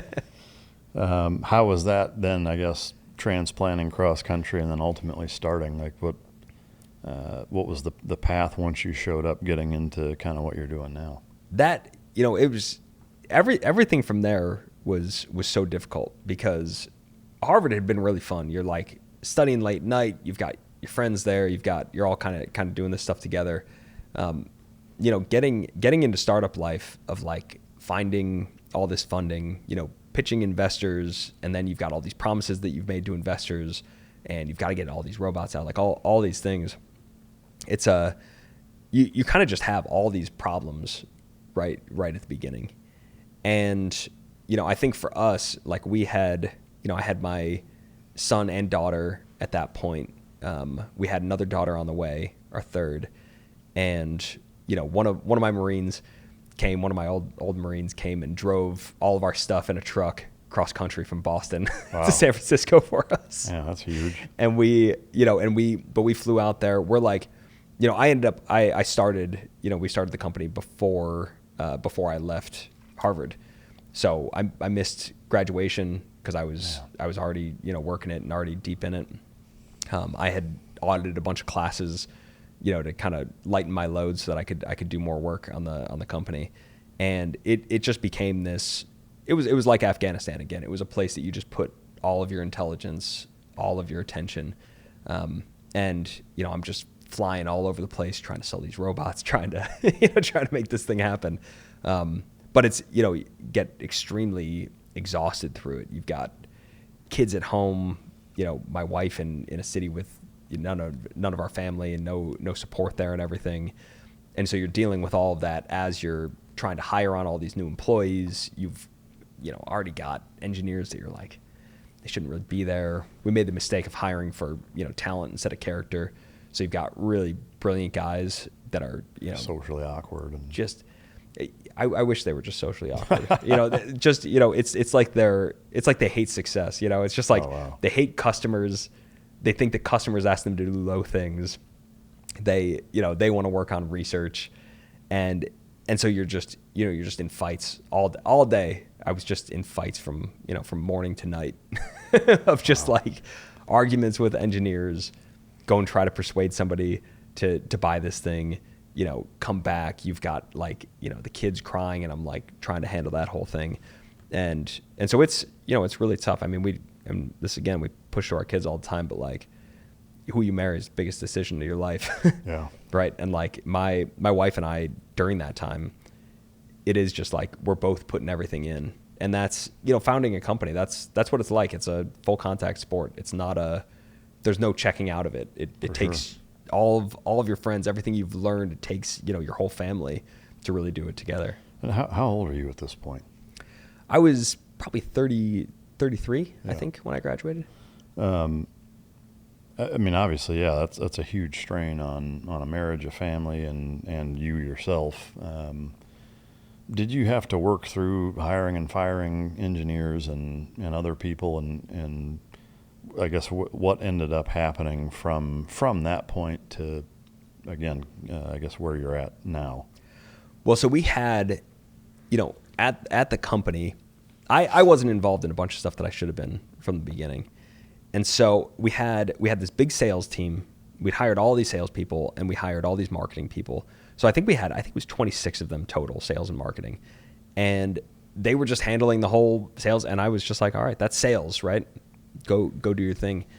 And we thought that we were spending about $1.4 million a month, and we thought that we were making about $1 million a year.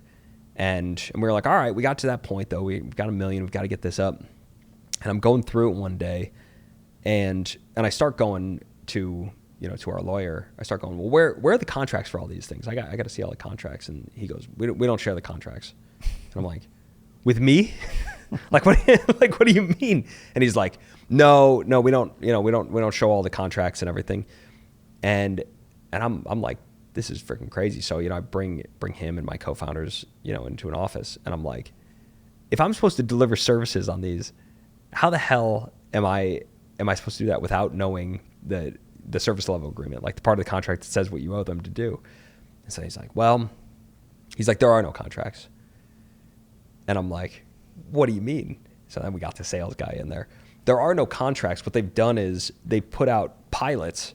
So they've said you can try a robot at all these different places. And they started tracking how much they would be making on that robot if it were a paid robot. And that was what our million was. So it's in theory. Yes. And so they had done that. They did it for a fair reason. It wasn't like a fraudulent reason. They did it because they were like, if we're not making any sales, we need some way to gauge, how we're doing. So we chose that. But the board didn't really know that. I didn't know that. So that was where I was all of a sudden like, this is a big problem. And I wrote up, I was so frustrated with so many things in the company at that time, of the direction that we were going, some of the engineers that we had, just like our overall strategy. So I wrote up a list of, I think it was like 40 some things that I wanted to change. And that was a whole lot of people that I wanted to get rid of. That was new things that I wanted to take on. It was just all different things.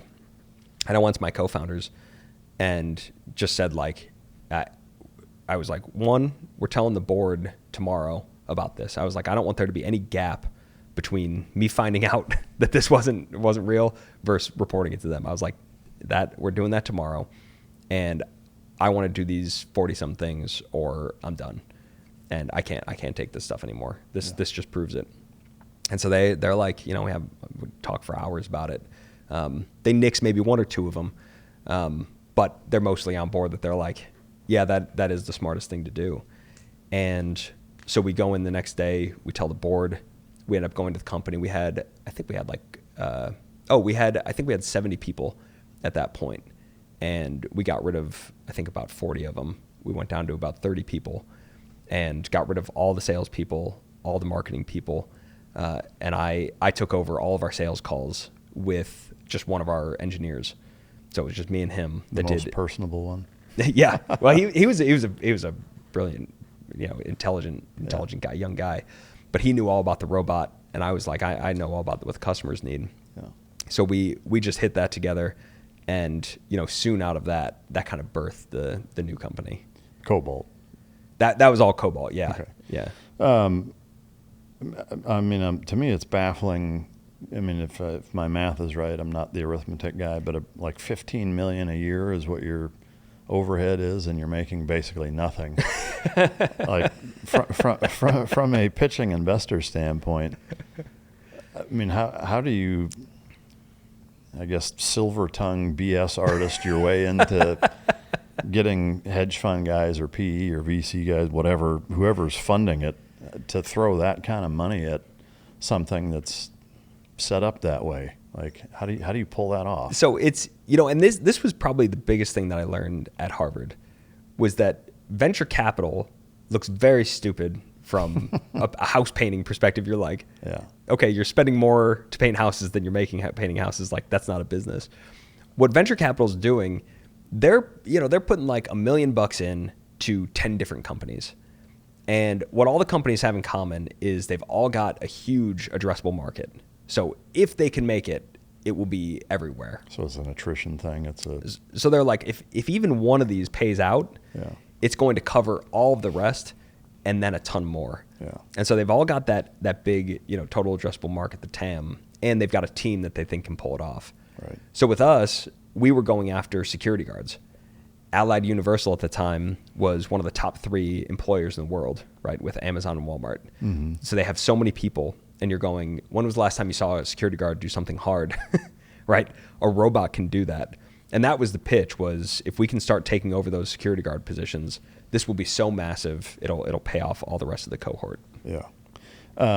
So the company that you were with at that time was Cobalt. Yep. And then Foundation Future was born out of that. No, so then Cobalt, we grow Cobalt a lot, right? Okay. We're in 9 countries, we're on 4 continents, we have 350 people. We're like rocking and rolling. We did a Series C, so we raised a lot of money over the course of it, and and we're learning a ton through that. But the whole time, it's like we've got this big problem is cameras are really good. Cameras are sitting there. Our biggest function was to go check if doors were open or not. A camera can do that, right? Yeah. For a lot cheaper. And so all of a sudden, generative AI comes out, and we're all excited because one of my co-founders, Eric, lived with like the CTO of OpenAI or somebody big. They all lived in this big tech bros house, and he's like, this thing's coming, like this is what it's like, and we can do this with cameras now. So we're all excited, but that basically got rid of the need for robots at all. Like there was no longer a physical presence that was needed at any of these things very quickly. So we just started churning hundreds of robots, and then decided to sell the company. Yeah. So that was the big push, was like, all right, we're gonna sell this now, and then it was like, what next? Right. Was big question. I mean, it's interesting because robots. I mean, they're still being talked about and developed in a number of spaces, but that is one thing that I always kind of wondered was, you see, especially in the dog space, you hear, kind of controversy or chatter about, are robotic dogs going to replace working dogs or whatever, or are humanoid robots going to replace soldiers? And I always thought, like, there's really no reason to have a human or dog shaped robot when you can have a drone the size of my hand, do most of what those two things would need to do, or big aerial drones for airstrikes and negate the need for any type of ground troop, anything. And with dogs especially, like there's of course, I can't imagine anytime soon at least where the capability of what a multi-purpose canine brings to the fight for human troops on the ground, but there may not be a need for human troops on the ground before you even see a canine replacement from a robotic or even a drone standpoint. But like within the confines of the company, how much of that kind of big picture strategy from a purely warfighting capability and tactic and strategy, weaving that into technology and development and engineering, like is that a big part of the discussions that go on of where the company is going to go? Absolutely. Yeah. So this, it was interesting. So then we're selling Cobalt, and I'm going through this period of what to do next. And I go and I meet with, Alfred Lin was the partner at Sequoia, who's on our board. And I go meet with him, and I tell him, I'm done with hardware for good, right? I'm going to do software. That was crazy to have to be going to different countries and do all the travel and all these things. And Alfred is like, you're taking exactly the wrong lesson, right? Like, you're good at hardware. There aren't many people that are good at hardware. Like, it takes a lot of grit in these things. And so he starts talking about humanoids and kind of puts them on my radar that, Elon has gone out and said that humanoids are going to be the most sold product in human history. And there's all of this money going toward them. And I've all of a sudden, I thought, this was really stupid, 8 years that I spent doing robots. And then I realized, no, this was the perfect foundation for what's coming up. And so all of a sudden, so we're looking at humanoids, but I'm thinking, what do you need a human shape for? That's always the big question, is like, is it going to be a human shape or is it going to be all these different things? And all of the current humanoid companies at the time had sworn off defense. They were all like, we're not going to create Terminator. We're not going to create, the first law of robotics is it's not going to hurt people. That's like a big thing for people. And, I'm looking at that and I'm like, that's just crazy talk, right? That's your default. Every other country isn't playing by that rule. So yes, exactly. China doesn't care. So we're going to send our 19-year-old son out there. Yeah. They're going to send their humanoid. Yeah. I'm like, that does make a lot of sense. But I then realized, so I'm talking to all these, all my buddies about it. And I start to realize a humanoid is the only robot shape that can interact with all of the weapons, all of the vehicles, all of the tools that we've already bought for humans. Yeah. So otherwise, when you buy a new drone, it comes with new guns on it. It comes with, they all have to have new stuff, except for this humanoid that can pick up a rifle, that can pick up a handgun, that can drop a mortar. It can do everything that humans can do. And so that really became our kind of defining strategy of getting into Department of War, was like, let's go start replacing all these things. Yeah. I mean, that's a great point. So at Cobalt, can you kind of give us the Reader's Digest version of the products that you had and developed and implemented? So Cobalt was all a 5-foot robot. It was skinny. It looked kind of like Amazon Alexa, and it would drive around corporate offices. So that really was about figuring out just how do you figure out this product market fit? How do you actually find something useful?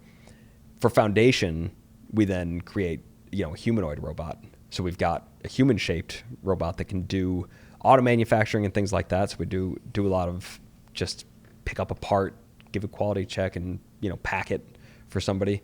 But also we're starting to go into all of these logistics and supply and armory tasks and a lot of kinetic tasks of actually taking it to the enemy. So I'm really looking forward to getting into this aspect of it. Prior to that, just from kind of a broad spectrum, do you see on the logistics and kind of product side, large scale, like Amazon employees being replaced and UPS and FedEx drivers being replaced with electric autonomous vehicles and some sort of robot that delivers the package? Like, do you see that in the near future? Absolutely. Yeah. Yeah, I think it's really funny to see where we are right now in history, because I think within the next 12 months, right, by mid-2027, we'll put out thousands of humanoids. You'll have a couple of our competitors put out thousands of humanoids. Once that happens, that's going to be proof to the market that these things can really take over full shift, right? Yeah. So we have robots today that run 24 hours a day, 5 days a week in auto manufacturing. Once that goes to scale. 5 days or 7 days? They just do 5 days. Okay. So it just replaces just what the human did. I gotcha. But that just does, once they see this can do that at scale, Yeah. big contracts are going to come through for all of these companies. Right. And, I think it'll become within 18 months, 24 months, everybody will be like, oh yeah, of course I've seen a humanoid. Yeah, we have them at our work. These ones do this, that. It'll start to become normalized that quickly. Is it safe to say that your opinion or perspective position maybe would be that by 2030 they'll be everywhere? Yes. Yeah. Wow. The two questions that pop up immediately are, how do you deal with the mistakes, right? Is that, whether it's like take something as simple as a FedEx package that needs a signature. It's the human kind of working through problems of, the charging dog, or there's a pothole, or, Yep. that you can't find the doorbell. I mean, like there's all these little nuanced things that are I think what most people assume that you need the human for. And I know, every year AI and automation and everything gets more and more advanced and better at dealing with that type of stuff. But there is still, you see it even like asking Grok or Chat a question. Like, they still make mistakes that are very obvious, like showing them a picture of something and they screw it up. When it comes to interacting with people in a business capacity, how do you mitigate that, or how do you plan for that? So a lot of this we learned at Cobalt, and we kind of took that same playbook. I've hired a lot of the same people from Cobalt. We brought that to Foundation. And to really solve mistakes from robots, you just need to have humans on site at the beginning, just flat out. So every robot that we put out has humans there, right? So it's like an apprenticeship thing? Yeah, they've really got to see, they're mostly engineers that sit with them, because you need to see when one of those aberrations comes up, how are they going to handle it, right? Yeah. And so as soon as the robot, does something weird with the part, or twists around and throws it, whatever it is, we need somebody on site to start looking at that and going, we can't have that. What happened there? Dig through the code of like exactly what did it think was going on? Why did it think to respond that way? And over the course of that, it's kind of 80-20 rule. You end up figuring out all the big ones pretty quickly. And then it is just all of these little fringe cases that you're trying to clean up over a long period of time. Yeah. Because I noticed that, like with Tesla self-driving, same thing, Yep. and I imagine that any delivery vehicle, whether it's a DoorDash, a FedEx, an Amazon, whatever, would run into the same problems, but you don't have the human there to correct it, you know. Yeah. And I do wonder about that, whether it's I forget the name, but the automated taxis or like the, you know, 18-wheelers that are completely automated or whatever. It's like, I know in a Tesla, like every time I do a full self-driving thing, it screws up usually at least once. Yeah.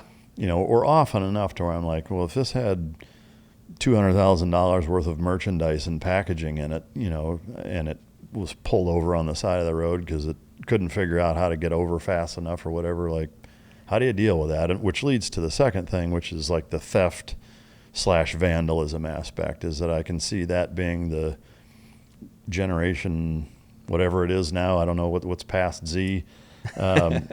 You know, it's like, oh, let's go kidnap the robot or, you know, run it over or whatever. It's like people start messing with them.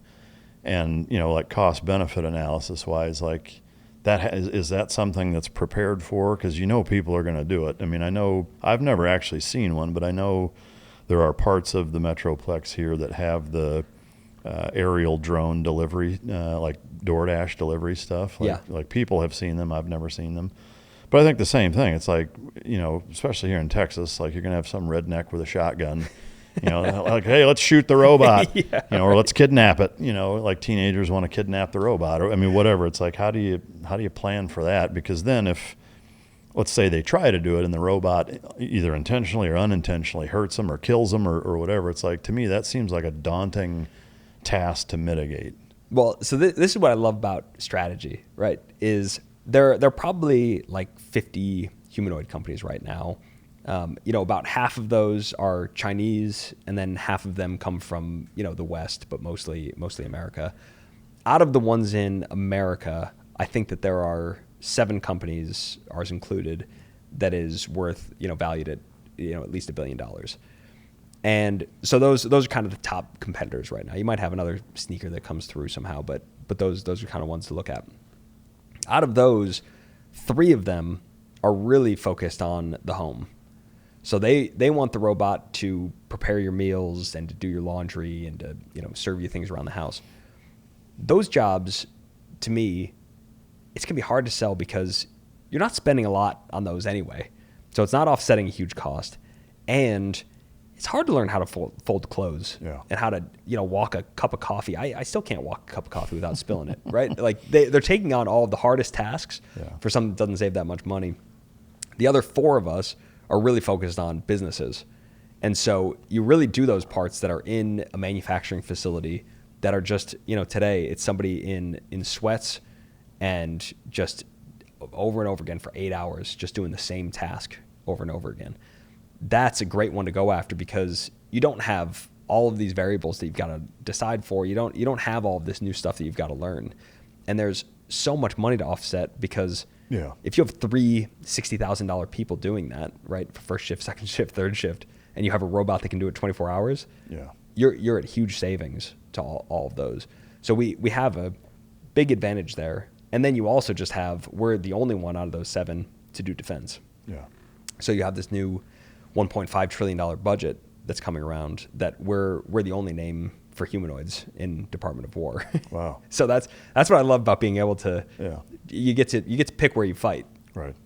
I guess, you know, to me, I guess maybe you could isolate it to primarily delivering logistics, right? As packages, food, et cetera, because the manufacturing plant, like maybe an employee messes with the robot, you're going to get fired for that. But you know, to me, it's the out in public interacting with. Is that a space you guys are in at all, or not really? No. Yeah. Okay. And that's also that's another one where you do look a lot at how is that going to look. You know, there's company Zipline, another Sequoia company with us in our cohort. I think that's actually the one around here. I think it's Zipline. They'll go right to your backyard, you know, and the goal is that they'll drop your Burger King off, right? Yeah. They'll drop your package at your back door and then fly off. That's if they can get that working, that to me is a much better solution than, you know, a robot kind of clocking in, driving the truck, and walking up to the door. All right, so diving into the, I guess, humanoid or just robotics, generally speaking, as it relates to the defense space. can we call it the defense space, or is it the war space now? I don't know. Department of War, Department of Defense, either way. To me, it seems like a natural move for you with your background to get into that. Was there any, I guess, pushback or hesitation with the company? Like, did they fight you on that at all, or was it just a natural fit? No, there's a lot of pushback. Yeah. So my co-founder is very into this as well. So Sanket and I started the company, and we really had defense in mind, right? It's good market, but it's also, to me, it's a crazy thought that we're sending people into these wars. And I think that people forget just how many people died, in the past century in armed conflict. It's crazy, the body count. Yeah, hundreds of millions. It's insane. Yeah. And so to think that we could have anything, drones, dogs, humanoids, anything to replace that, to me just makes, it's a moral imperative that we have to put them out there. Yeah. And when you have all these other companies signing non-weaponization pledges and posting on their websites, we promise we will never sell to defense or anything like that. It's baffling to me from a marketing standpoint, from a moral standpoint. It's just crazy. But we do get, within the company, we tell that to everybody as they're coming in. But even still, we got kind of a cohort of engineers that really got together and said, we're not comfortable with this, and this isn't right. And I went to all of them. We had a big all hands where we were talking about it, and I was like, to say that you don't want these to go in is kind of like a person that says, I hate that people that hunt, but they eat meat. Right. Yeah. Because I'm like, if you say, I hate that we kill animals and I'm a vegetarian, not my position, but I respect it. I'm like, sure, that's consistent. If you're like, I hate that you're out there shooting, a deer. And I'll take a double cheeseburger. Yeah. Yes, that to me is crazy. Yeah. And I said, if you're enjoying the peace in America, that's right now provided by 18-year-olds primarily. So I'd love to replace that any way we can. Well, yeah, and to me, it's the reality is, and I can see the other side of saying, well, that's not a reason to justify it. While I understand somebody's position that way, the reality is that the rest of the world, specifically China and Russia, are not abiding by those moral codes of conduct anyway. Yep. And so it's like, well, you can combat that and hopefully beat them to the punch, or their humanoid robots can now kill our sons and daughters. Like, which one would you rather have? To me, what's maybe not strange coincidence, you hear that same argument with the use of canines in combat and law enforcement, where it's like, well, the dog doesn't know, and, you're sending him into the lion's den, or, sending him to his death. And again, if there's anybody who loves dogs, I've spent most of my professional career outside of the military in that industry. Like, I love dogs. However, if I had to pick between, my child or a fellow countryman and a dog, like, that's not a decision. That's a default. Like, I'm always going to default.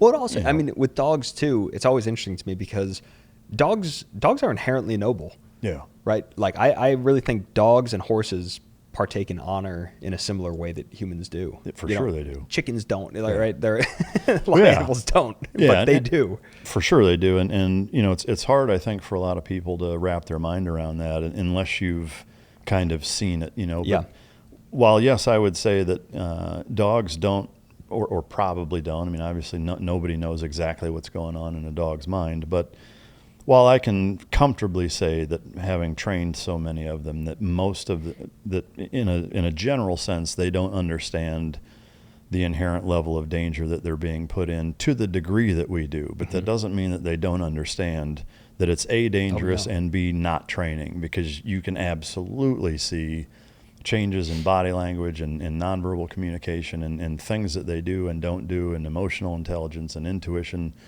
that doesn't exist in training. Like, I would die on that hill of saying that they know that it's different and that it's serious. Again, they may not understand that the odor of Semtex or ammonium nitrate is capable of killing 500 people in a snapshot, but they understand that there are serious stakes at hand. And yeah, I agree. I think horses are the same way. You see it in looking at or case studies in so many different battles in World War II where some of the things they did are just, they're almost hard to comprehend, There's also, there's an interesting thing with horses that they've seen, because you get all these people that are like, we're forcing horses to do this and to play games and learn how to jump and do these things. But they've watched male horses will actually do those same moves when they're around females unprompted. Yeah. Right? They get proud of their skills. Just like human 19-year-olds just like we do. Yeah. Jump around and flap their arms. Well, yeah, and to me the other, I guess, aspect of incorporating them is that by themselves they offer a capability that humans can't bring, and specifically to dogs is that they're so much smaller, so much faster, so much quieter, that most times they stay safer than any of us would, and they're protecting themselves just because they're so much harder to detect from an enemy standpoint. So, there's always that slice of kind of home, I think, for most American or Western soldiers that, either grew up with a dog or their friends had dogs or whatever, and that, kind of slice of home that exists, that's kind of a de-stressor and a morale boost, I think is not something that you can really overstate. It's enormous. That's why people use therapy dogs. Yeah. And why they're so successful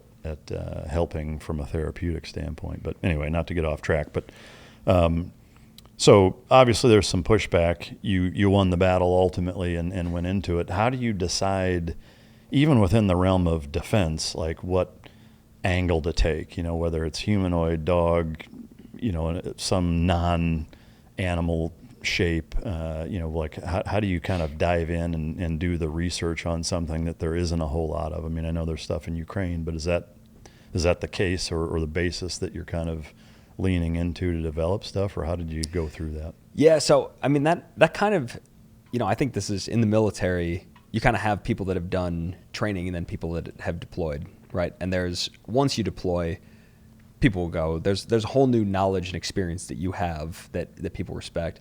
And I had a bunch of buddies over around Thanksgiving last year. We had a bunch of Marines over the house and everything. And we were all talking about that. And I was like, we got to get our robotic combat action ribbon. Like that's what needs to go on. Like that's, if we're going to be a defense company, that's what we need. Yeah. So I started putting out that I was like, we got to get to Ukraine. If that's where the action's happening, we got to get there. And so got in touch with, a bunch of units. I think we had 26 units that we were talking to, just reaching out and, everybody that's interested. Like I said, they're able to buy at much lower levels. And we got a trip set up for February of this year. And we're able to actually go out to Ukraine and finally test some of these robots there. And, we're talking about bringing 1,000 humanoids in there that I think we'll have done this year of robots that are actually shooting, right? They're actually able to fire on the enemy. Wow. So with that, there's a myriad of questions that kind of pop up in just hearing that one statement. However, from a capacity or even capability standpoint, I guess, like specifically as it relates to tactics, troop movements, et cetera, like how advanced is this initial batch of 1,000 going to be as far as being able to move, the same way, like we call them IADs, immediate action drills, basically responding to contact. Like, are they that advanced, or is it more they're in sniper towers, guard shacks, they're on lines for defensible space? Like how intelligent and how kind of well incorporated is the initial batch at least going to be in the battle space? Well, that's another thing that made Ukraine a great place to go. So in the U.S., right, we've done there have been $73 million from the U.S. government that's gone into putting our robot together, right? They've been the major supporters of this. But everything in the U.S. military has to be, like you're talking about, Waymo. It really has to do and shoot who it's supposed to and do all these things. In Ukraine, they're very much like face east, shoot, right? Yeah. And so these, this is the worst that humanoids will ever be. It'll only get better from here.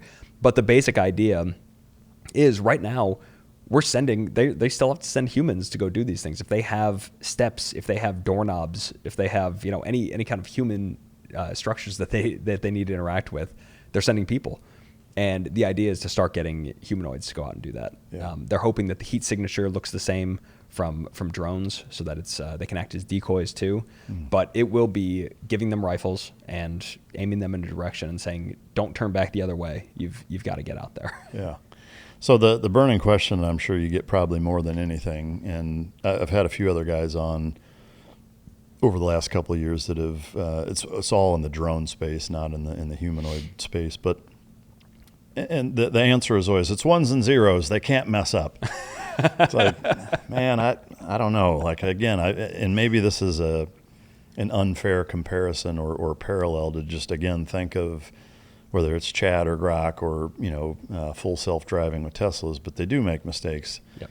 You have an armed humanoid robot. The two questions that come to mind are, one, how do you mitigate the, blue on blue type of stuff? But also the morale or the moral, I guess, question of allowing AI and a robot, a non-sentient piece of equipment, take another human being's life. The kind of, I guess, test scenario that I would throw at is, and this is the same one that I used with the drone guys, is that, let's say you've got a special operations platoon patrolling in, and you've got some sort of automated drone with defense capabilities, whether it's Hellfires or 20 millimeters or whatever, and they sense that an ambush is being set up on them. And it's of an urgency where there's not an ability for a human to make that decision to airstrike or strike that, from a counter ambush standpoint, that human element. Are you comfortable with, the systems put in place to A, allow that to happen, and B, how do you ensure that they don't take out, our guys? I would ask that same question to you. Is that how do you make sure that doesn't happen?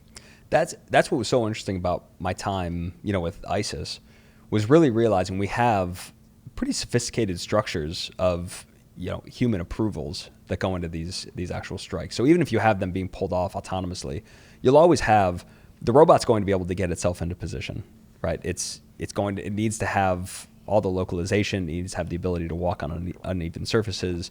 It needs to be able to get itself there.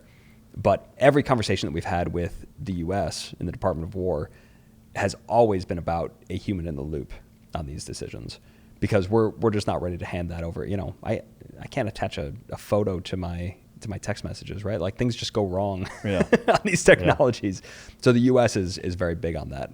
What's nice about the Ukraine use case as an initial one is they're really in a situation where they're like, anything that way is bad. And the robots are very good at this point of being able to put no-go zones and not having them get confused. That's been going on for decades. So that's very sophisticated technology. Yeah. So in terms of I guess not making a mistake from the no-go standpoint, to me, like the best example I can think of off the top of my head is like the Ring camera, where you can say, hey, only do the alert in this section, of the driveway or whatever. Anything outside of that, don't send me an alert. It seems pretty effective at doing that. But there's always that. I'm assuming you've seen Robocop. Yeah.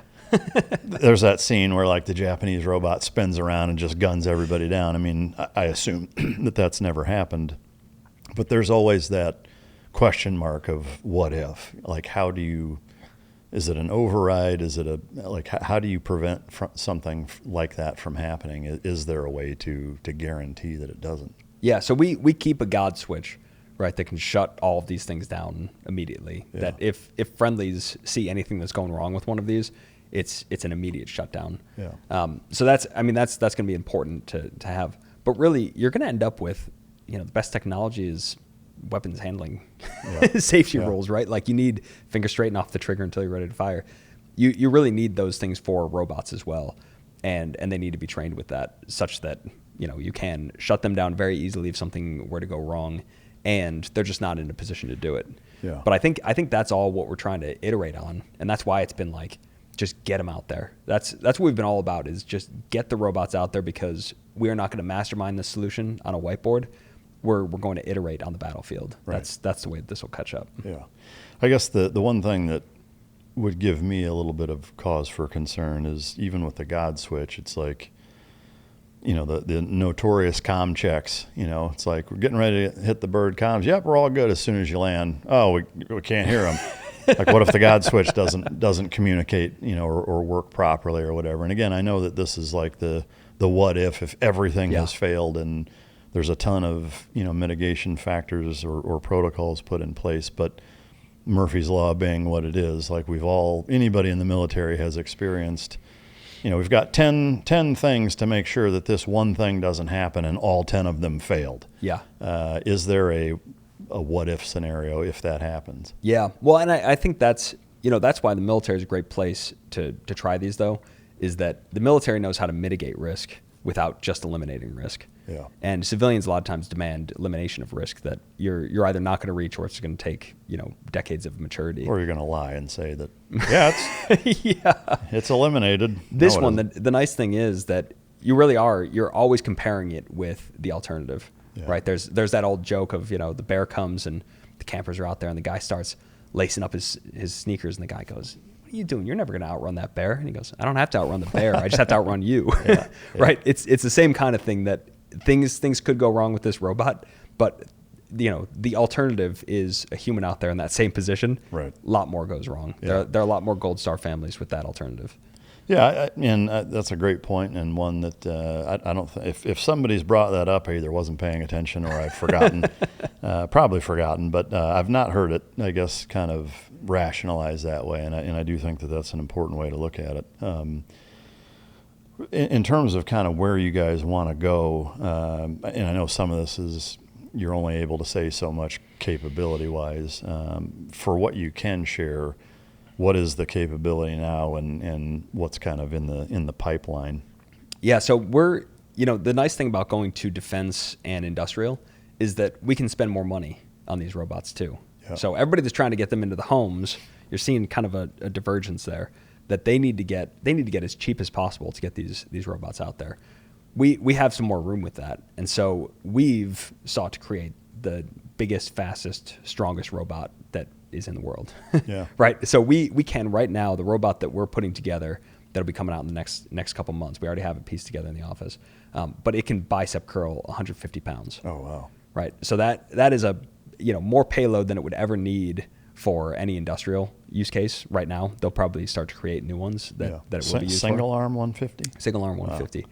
But that in a defense capability, you know, it's basically like, you know, it's like somebody walked up to you and they're going to say, "We have this 6 foot, 185 pound soldier.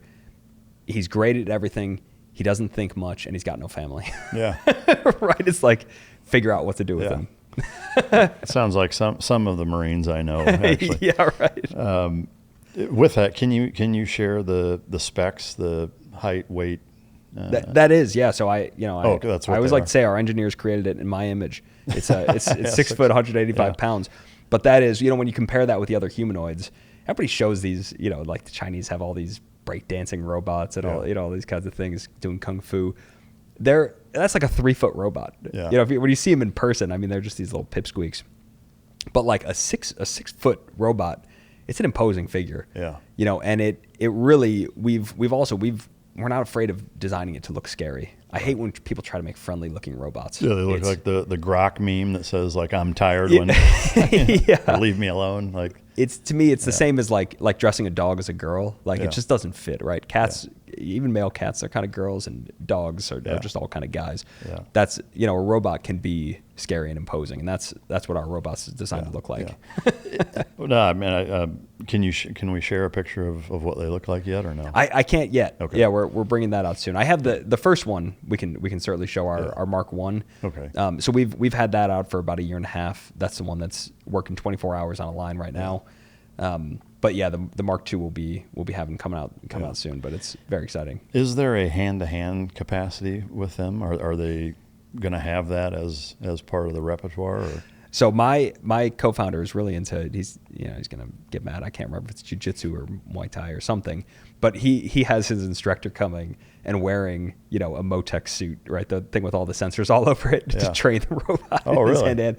But that's more, again, you see all these robots running marathons right now. You see them, doing kung fu and, acting as chefs. It's really more about showing capabilities to people so that they can use their imaginations. Yeah. Hand to hand is not going to be where these robots are going to flourish. Right. It's really going to be targeting, using weapons, being able to pick up a weapon. When you can do immediate action drills on an M4, you can do a lot with a robot. Yeah. Maybe you can't share. Can you share what they're powered by and what kind of range they have, recharging capacity, how long it takes, those types of figures? Yeah, so we're still very much developing that, because on a manufacturing line, the beauty is you can just plug them right in. So those have drop cables going to their work cell, and that's how we get them working 24 hours a day. Right. Is you'll see other robot companies, they'll kind of like swap them in and out, which is an expensive way to do it. We're just able to run that same robot 24 hours. Yeah. So that's a big capability. That's a big thing that makes profits for us. On the battlefield, so far we've been realizing we're designing our battery to be 6 hours, but they're really using it more in a sprint capacity. The idea is not that you just have them out constantly patrolling or that you need them in anything like 24 hour. It's much more they're using basic supporting arms. Right? They'll like send over drones for reconnaissance. They'll send out autonomous ATVs to start laying down suppressive fire, and then they'll send drones to go do the final targeting. Yeah. And so the thought is, at least in Ukraine, we're not able to get into Russian strongholds and things right now because we don't have something that can open doors, that can walk on stairs. Right. And so it's almost the same vulnerability as the Death Star, right? You had that like little trash compactor or whatever. Yeah. There always needs to be that place that humans get in and out. That's where a human-shaped robot can really flourish. Yeah. Can you say, is it a lithium ion kind of thing or what? Yeah. Yeah. I imagine cost-wise it wouldn't make sense, but, there's nuke subs, there's nuke aircraft carriers. Do you foresee it ever getting to that point where there's a tiny nuclear core in a humanoid robot that can have him go indefinitely? Yeah, I think there's a long way that we need to go in nuclear power, but it's something that I'm fascinated with. Yeah. Because you read history, right? And you basically get to this point of the nuclear bomb, and we're like, we've figured it out, right? It's the biggest of all warfare. And then what follows is 70 years of us going, we need to figure out how not to use this and how to kind of undo this technology. Yeah. And to me, that's not what you do, right? You're supposed to iterate on, okay, that's as far as it can go. How small could we make it? And they do have some tactical nukes and things coming out now. You have people using a lot of nuclear power for long range satellites, things like that. But we finally have some startups that are starting to look at this for powering your house and for having much smaller nuclear energy. To me, that's the path that we need to get to. That's Agreed. not something to be scared of. That's something to embrace. Yeah, to me, even a regional or even state small, safe, nuke powered facilities, like the fact that we're not doing it is crazy to me. Yes. It makes no sense. That and burying power lines, like those two things, seem like no-brainers to me. But I think a lot of this comes down to we've got to rename nuclear. Yeah. That happened. Defense. It's always funny to me because we were the War Department and then we became the Defense Department for a long time. But when you look at the United States, just my kid can look at a globe and be like, huge ocean to the right, huge ocean to the left, and then Canada and Mexico. We don't need that much defense. There's not that much that's coming to us. Even Pearl Harbor, right? That was in Hawaii. That's like the island that we took way out there. But it's a Department of War. But naming it defense does a lot to how people think about it. And I think nuclear has just become one of those words that's scary, and that you hear nuclear, you think radiation. Yeah. If you played taboo with the word nuclear, radiation would be on there. Yeah. Cancer would be on there. Yeah. we need to reframe it. Maybe we call it slightly enriched fusion energy. Yeah, that sounds pretty good. It sounds not ominous. To me, the capability and what's coming online is fascinating and exciting.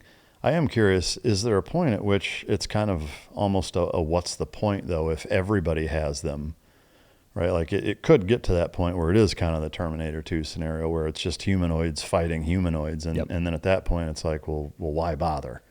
Well, that I think this is what I'm hoping that we're going to see is what's happening in Ukraine is a lot of robot on robot fights. You're also seeing a lot of targeted infrastructure and not civilians, right? That's where we want war to go. And you're never going to have this peaceful bliss that people imagine where it's just nobody's killing each other. Humans like to kill. That's just who we are. But we can mitigate that if we do have robots on robots as drones, as subs, as surface vehicles, all these things.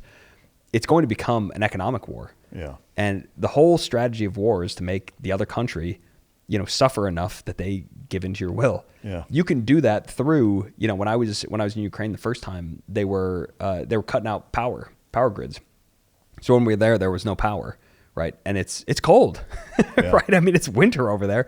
You feel that. That is a kind of suffering that makes people start to rethink their positions. That's what we need more of instead of, 10,000 more people died. Yeah. No, I mean, I agree. I think, if it leads to ultimately economic warfare vice, human to human warfare, that's certainly preferable. To me, kind of like the same justification of you have two options. You can have humans killing humans, or you can have robots killing robots, and it's whoever has the bigger bank account. Yep. What would you say the hardest technical problems are right now in the development phase? Oh, it's definitely going to be in the targeting. Yeah. Right. Being able to figure out who to kill and who not to kill. My dad always said as a painter, right, putting drop cloths down and stuff, what you don't paint is as important as what you do paint. Yeah. And when I joined the Marine Corps, he said, that's even more important in your new business. Yeah. But that really is the big question about how we're going to interact and not make, the kind of mistakes that you were talking about earlier, because there's, when it comes to human life and human suffering, it's just a much lower tolerance, as it should be, for mistakes. Yeah. What do you think the public most misunderstands about robotics in the defense space or war space? To me, it doesn't sound right to say in the war space. Yeah. I think everybody needs to take that second to think of the alternative. Yeah. Because, I remember when I joined the Marine Corps, right? I came up with this idea through Thucydides. I don't think that's a major recruiting tool of the Marine Corps. But I really didn't know at the time. I said, do people still go out with guns, with tanks? Do Marines still die? I just didn't know that. I had to really go and seek that information out because I thought, are machines all doing this? And that's what we have now in America is, our ruling class, such a tiny percentage of them have ever served in the military that they just don't know the basics of war. They don't know the basics of the reality of war. And I think it makes it very hard for them to make wise decisions about how we use our armed forces because they just think about it in terms of, let's throw them out. Oh, we've got the SEALs. Great. Throw some SEALs in there. Throw some SEALs at the problem. They'll figure it out. And that to me is what we need to overcome is people do need a basic education in these things because it is 18-year-old sons. It is people from Louisiana and Ohio and Texas that are going out on the front lines in these things, and they die for real. And I was just having dinner with the Gold Star family, 2 weeks ago, decades after they lost their son. It is very real in the lives of everyone that's involved. You should be taking every opportunity you have for technology, robotics, whatever it is, to take one of our soldiers out of a vulnerable spot. Yeah, I agree 100%. Do you foresee China beating us in this race to autonomous humanoid robot warfare? And if they do, what does that mean for us? I don't think so at all. Yeah. I don't know. There are some things that investors have all just been like lockstep on. They're like, China will beat us. China is ahead on the humanoid race. And I don't see it. We're selling robots. We're selling a couple thousand robots in Singapore right now. Singapore is open to American, Chinese, whatever. And our robots are able to lift more. They're able to do better payload capacity. And they're the ones doing that search, not me. But that tells me something about what they have over there. It's like the perfect opposition research or market research test cases. Yes. Somebody who doesn't care who it comes from. They just want Yep. want the best stuff. And we see a lot of that. Like in the past decades, Americans have given up manufacturing and they've said, let's let the Chinese do the hardware and we're going to do the software layer. And so there are a lot of people that are thinking that that's how the humanoid race is going to play out. They're like, let's develop the robotic brains, and there are some companies that are doing that in America, and we'll just secede. All hardware will come from China. To me, vertically integrated is what's going to make the most sense. It's going to look a lot more like cars than it is computers going out, and so we want those companies that, especially in defense, when you're going against China. Is it not the stupidest thing to buy parts from China? For sure it to make them? It doesn't make any sense. Yeah, and there's almost, there may not be a piece of equipment that doesn't at least have some Chinese parts in the vertical of putting things together, which is crazy. With that, and you may not be able to say, which I would understand why, but similar to like a lot of the drone technology, they're having to use like copper casing around some of the electronics and what have you to mitigate EMP type attacks. Is there a similar concern with the humanoid robots? Yeah, and we're having to look at that. The drones that you see in Ukraine all have little cables coming from them. So it's really bizarre when you see it. I didn't know that until I saw them in person, that they're basically plugged in as they fly out there. To get around that? Yeah. And so we've talked about that, about doing that with the robots. So we're going to see, we're still figuring out exactly what's going to happen with these first 1,000 that go out. But that's exactly the kind of stuff that we're trying to learn. Yeah. We're trying to learn what do you actually do to defend against this? What can the enemy do once they see that they're out there? How are they going to counter them? How do we counter that? Yeah. Have you guys discussed at all any plans or even potential of developing a smaller canine style version of that, or not so much? No, they've got pretty good ones out right now. There's a company called Ghost that's making them and selling them into defense. I haven't seen big contracts come over there. I don't know if they have them yet, but the robots look capable. Yeah. And to me, that's a very handy thing. The Chinese put out a video of working with robot dogs, and it's basically a bunch of dogs all running up a hill and laying down suppressive fire while the humans come up behind them. Yeah. And I watched that and was like, great use case. Yeah. Just everything, just perfect. Yeah. To me, there's a strange, like with the humanoid shape I get because of the equipment, the dog, not really. Because dogs aren't firing weapons. To me, there's not a height advantage of having something that's 18 inches or 2 feet off the ground versus 6 feet or 5 where the weapon would be mounted. And the capability that dogs tend to bring, I think you'd be better served with a small drone, frankly, than you would something on the ground, because there's a lot to get hung up on, obstacles to get over, et cetera, and for what the dog purely from kind of a strategic or tactical capability brings to the table, I don't really see a benefit in having it in the shape of a dog or even being on the ground for that matter. Right now, I think that what the dogs have over a lot of drones is that the cheaper dogs can hold bigger weapons than a drone of the same price. I got you. So I don't know if that'll change, if the payload will change on drones over time, because it would definitely make more sense to do that. But right now, there is something that just, if you can actually put one of your weapons on that dog and have it run up there, but a pretty like heavy machine gun, a medium machine gun at least. That's a great capability to have. Yeah. I guess it's just why be in the shape of a dog though? Like you could have something that doesn't look like anything.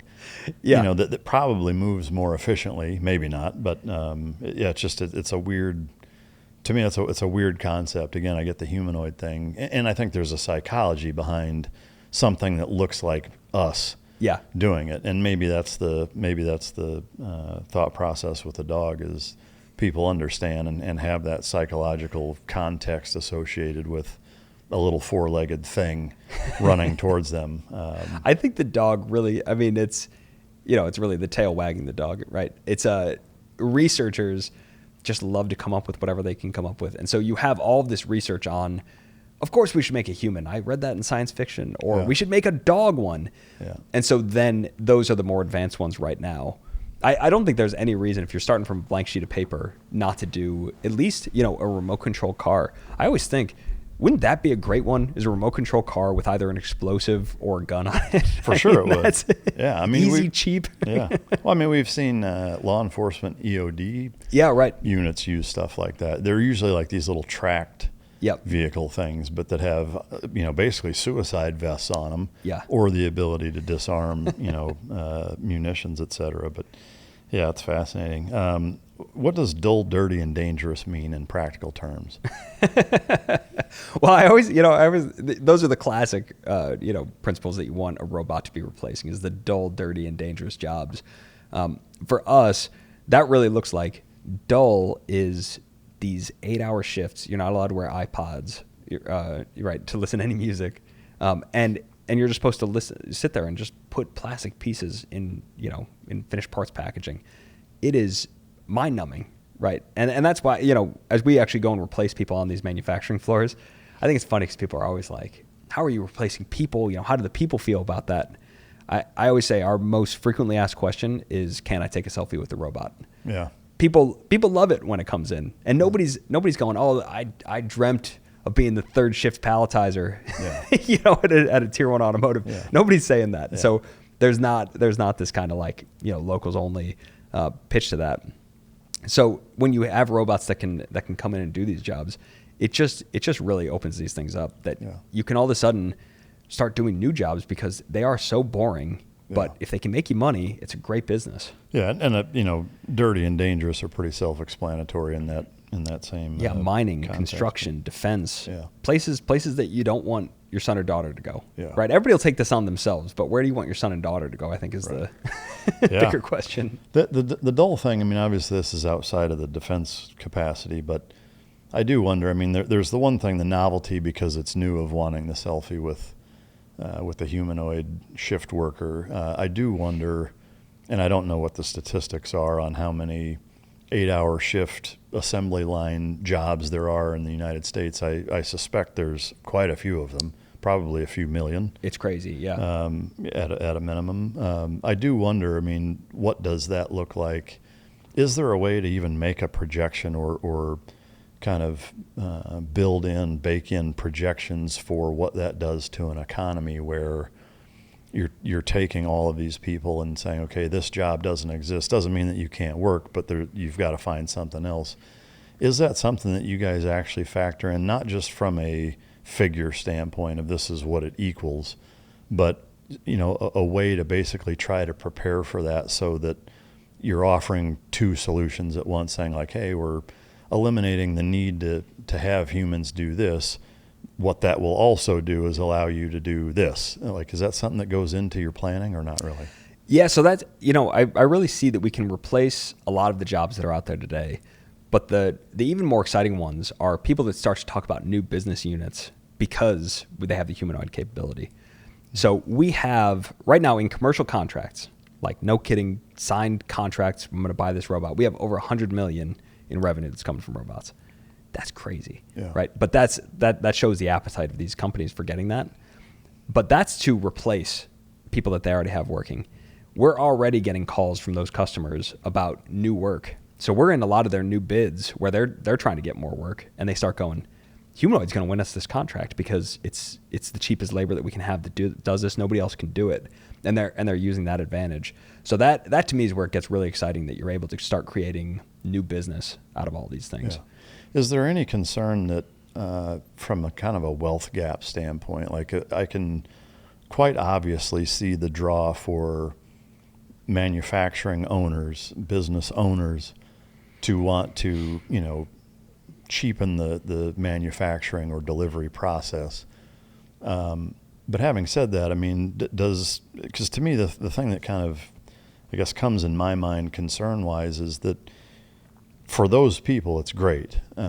For the people that lose their job, like, is there a point at which the companies that are making the thing have gotten so good at not relying on humans to do it, that in this weird ironic twist is now they don't even have any customers because nobody can even afford to buy the thing. Do you see how it's almost like this hamster wheel of? I see. A lot of people are doing that, and they're looking at, if we replace these jobs, what's going to happen with all of these unemployed workers? How are we going to get them to get new skills and all these things? To me, the purpose of economic policy is to make Americans richer, not busier. Yeah. And we always run into that problem where we're like, no, we shouldn't give up the jobs. If you do it in a microcosm of we are replacing these jobs, what's going to happen to the workers? I can get caught up just like everybody of what are we going to do with all these people that can't afford these things. If I look back at history, you can't find a new technology that was bad for the economy. Yeah. Technology is just good for the economy. That's just, it's going to help GDP. It's going to help, it helps raise all the ships.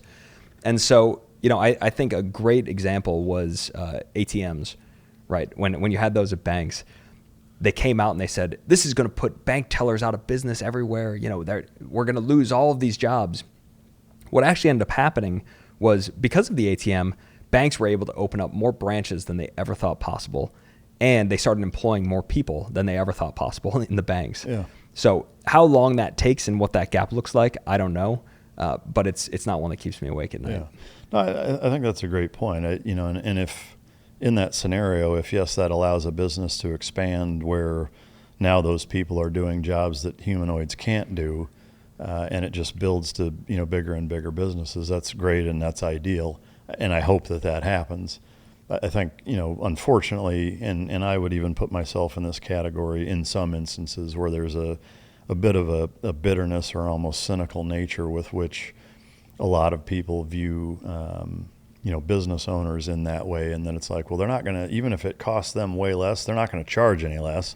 I hope that they do, or that they find a way to help assuage, or in that transition period, make it to where it's not devastating for the economy. And obviously there's a huge incentive for them not to have it devastate their economy. Or I think you could run into that where if it was kind of that one-off scenario where it's just, tens of millions of people are out of jobs, and now it's like, well, nobody can buy your stuff now anyway, because everybody's broke or whatever. But I do think that's a great point. I mean, if you look at history, it doesn't seem to, I can't think of a case where some new global life-changing technology came out where it devastated everybody, and sewers were great, electricity was great, Yeah. railroads were great, planes were great, cars were great. I mean, these life-changing technologies, they only serve to open up and increase GDP. Yeah. And you look at that in America, right? If you talk about like time travel or something, people are like, I would have loved to live back, when they were fighting with swords or these kinds of things. If you go back before 1900, you were essentially camping. Yeah. Right? You maybe had like some walls around you and a roof over your head, but you were essentially camping. So nobody would really switch places with that. We have now, the poorest people in America, their problem is not starving, it's obesity. When has that ever been the problem in history? Yeah. That the poorest people in a nation, their problem was eating too much Yeah. and not eating too little? I mean, we have flipped the economy on its head. And so I think we're going to keep doing that to raise what life looks like and what their expectations of life are for people everywhere. Yeah. No, I think those are all great points for sure. You probably can't share this, but I'll ask anyway. Is there a part of technology in the defense space that exists that would shock the average American? Oh, absolutely. Yeah, can't go into what it is, yeah. but I mean, but yes, some of those things that that you'd see in the Pentagon, it's been helpful for me to know that stuff like that is out there, because otherwise you're sitting home thinking, what do we have? Is everything that I see on the commercials, is that Yeah. is that all we've got? Yeah. Well, yeah. I mean, it reminds me of the and there's not been a ton of talk for good reason, but the Venezuela raid of some of the Yes. weapons being used. Oh, Are you the privy sound to any ones. of that stuff? Amazing. Yeah. Incredible what they've done. Are you privy to any of that stuff? And that I had seen some of that stuff. I'd say the big category that I think most Americans don't know that much about is space capabilities. Yeah. That broadly, there's no secret in just saying that that's category, but Right. Creation of the Space Force was a very smart thing. Yeah. That's going to become much more instrumental, I think, in warfare over the coming decades. And I imagine stuff like that could be implemented into humanoid robotics as well, where that could be a huge game changer too, I assume. Very much, and that's the pitch, right, to the Department of War is not one humanoid that it's not the canine replacement. It's an autonomous army. Right. And it's the thought of being able to put all of this out there that's able to, instantaneously interact with drones and with ATVs and with subsurface vessels, all these things together, working on one common picture and mission. Yeah. Well, yeah, because, I mean, even here fairly recently, which, you know, it's secret, but it wasn't a secret. There was an autonomous recovery of a downed pilot in the Arabian Gulf here fairly recently. Yeah, right. You know, so obviously we have already started implementing some of the automated or autonomous, technology in the military. It's not taking jobs from service members. It's really just mitigating some of the risk in some of the things we do, which is good. Yeah. Your site says that you're focused on building machines that matter before history forces the issue. Can you expand on that? What do we say on that website? You're focused on building machines that matter before history forces the issue.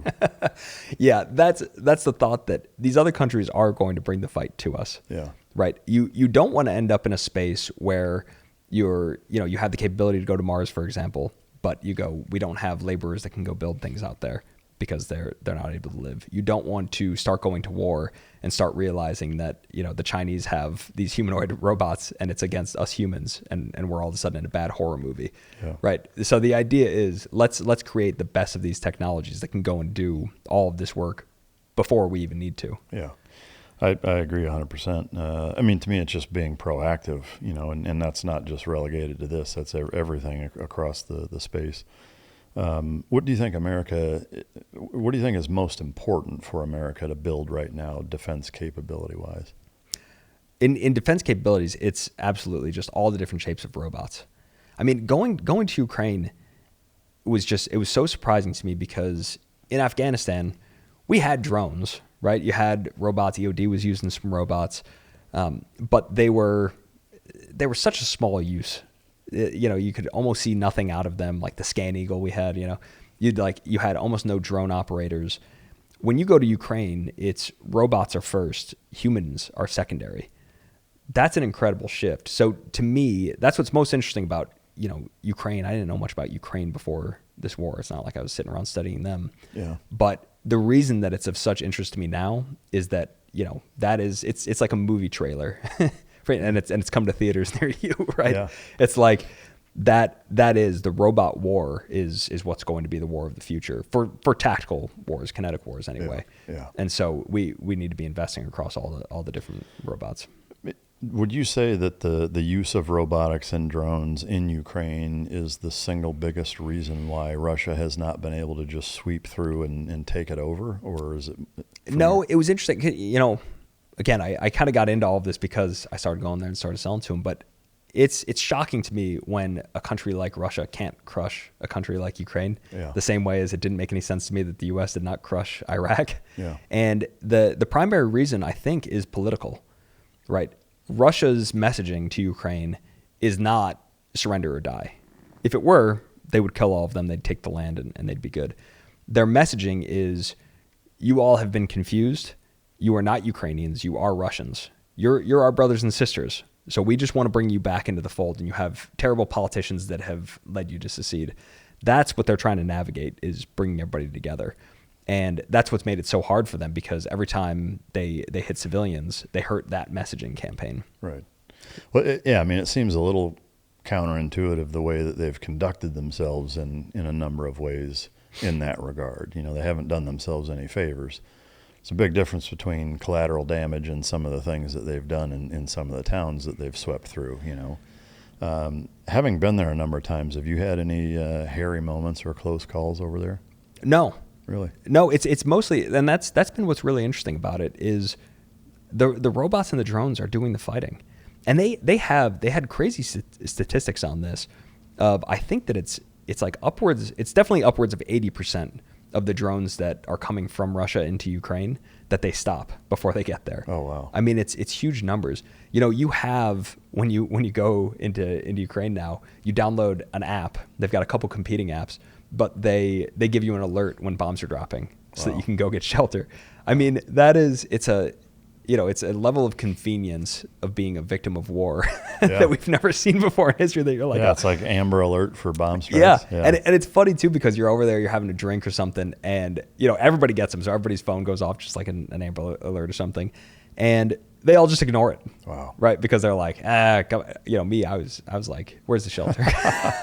I'm not trying to die here. Yeah, that's wild. Do you know if are you aware of any autonomous capabilities that Russia is bringing to the fight outside of just the drone stuff that you typically see? Well, they've been experimenting with a lot of the same things. So you see in the counter drone space, a lot of like weapons that are able to identify the drones that are coming in and shoot them down, right? Just able to do that autonomously.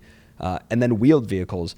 Wheeled vehicles don't get a lot of media attention in the U.S., but they're pretty prominent for logistics. And I mean, they even took earlier this year, they took the first prisoners, right? It was this great video. They were showing it all around Ukraine when I was there. Everybody would show it to me. But it's, an ATV with like a 50 cal on it.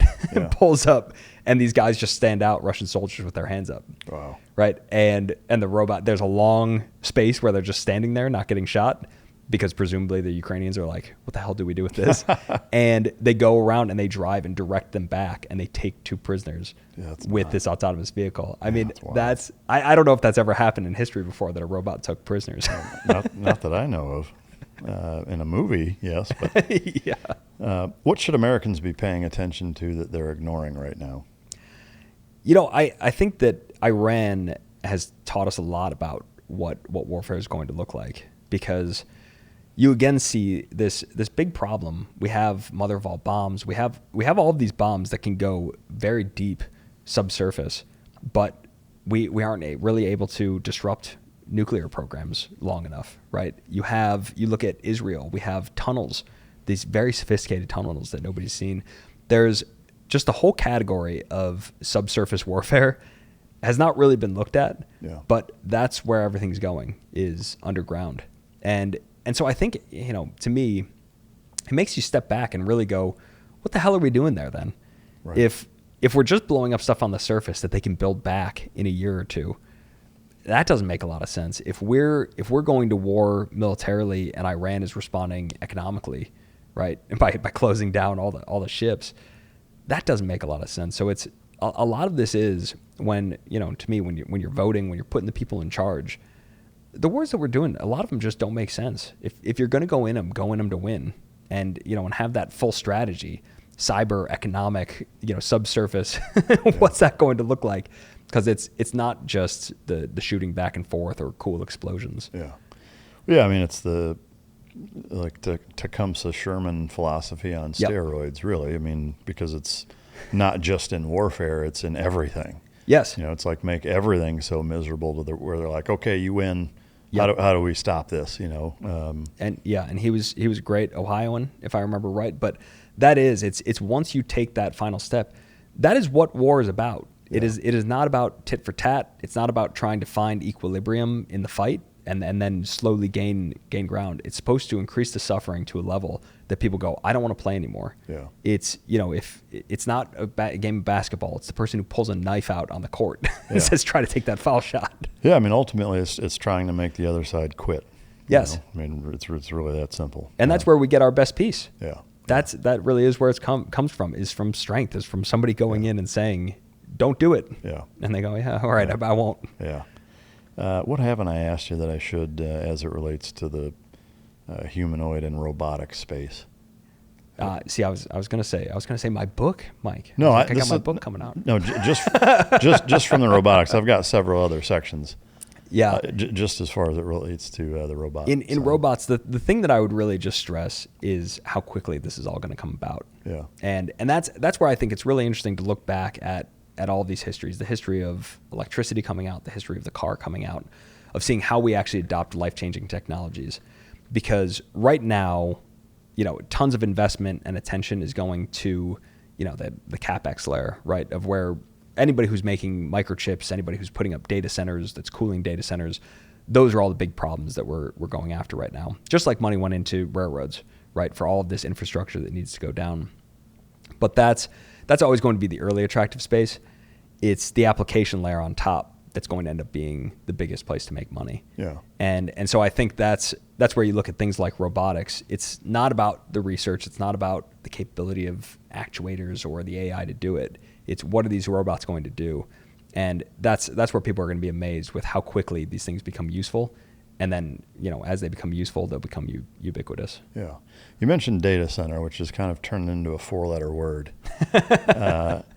Is there a role that kind of industry plays in the robotics space or not? We've talked to a lot of people in data centers about robots. To me, it's going to be a great use case, but we're really going after there are millions upon millions of jobs of people that are not very trained. You can learn their job in 10 minutes or something like that, of just packing parts. And there are good reasons that they're not automated yet. That's the other thing. People always think, no, factory lines just should be. They haven't put in the machines. It's too much money up front. So that's, our robots, the cool thing is you pay for them just like you pay for a worker. They're a lease. Yeah. So you offset the cost of the workers and you take in this robot. So you're making money, you're saving money, day one. Plus, there's no HR sexual harassment cases. That's right. There's no calling in sick. Oh, I guess there is if there is a mechanical issue, I assume that you would have teams that come fix problems and stuff like that. And the cool thing is that's all built into the way that we set these up. I don't want to give up too many of my trade secrets on my contract because they're good, but that is like it's the business case that makes them so exciting because the risk is very low for the company. The margins are immediate. So they're going to get to keep the same exact business with higher profits. That's what CEOs are looking. They're looking for an answer for how did AI transform my business, and they're looking for much bigger margins. Yeah. That's robotics are doing that quickly. And so as you see something fast like that, it's going to be crazy just how quickly these things come out. Just explode. You wrote the book, What If Anger is the Answer? I'm curious, what was the driver behind writing it and why the title? So that, writing a book was always my goal as a kid. Like I just love books. I've always loved books. My mom was an English teacher, right? She was a school teacher in my district. And we would, my brother, my dad, we'd just read hundreds of books all the time. So writing a book to me was like, I always wanted to do it.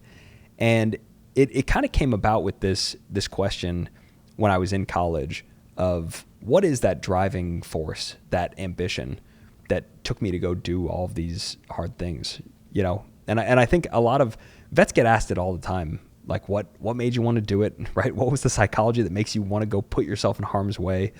And that became really fascinating to me with reading the Greeks and realizing, American psychology and modern psychology is not very conducive to building that part of the spirit. And so we have kind of a gap there in how we think about things. So everybody kind of has to do it individually to get themselves there. Whereas, when you talk to people in the military, service and selflessness and putting themselves in harm's way, right? It's immediate to them. It's instinctive to them. And so I got really interested in how that worked for the Greeks, how that worked for the Romans, and how we could talk about that in English and kind of bring that back to America. Yeah. What can you tell me more about the title choice?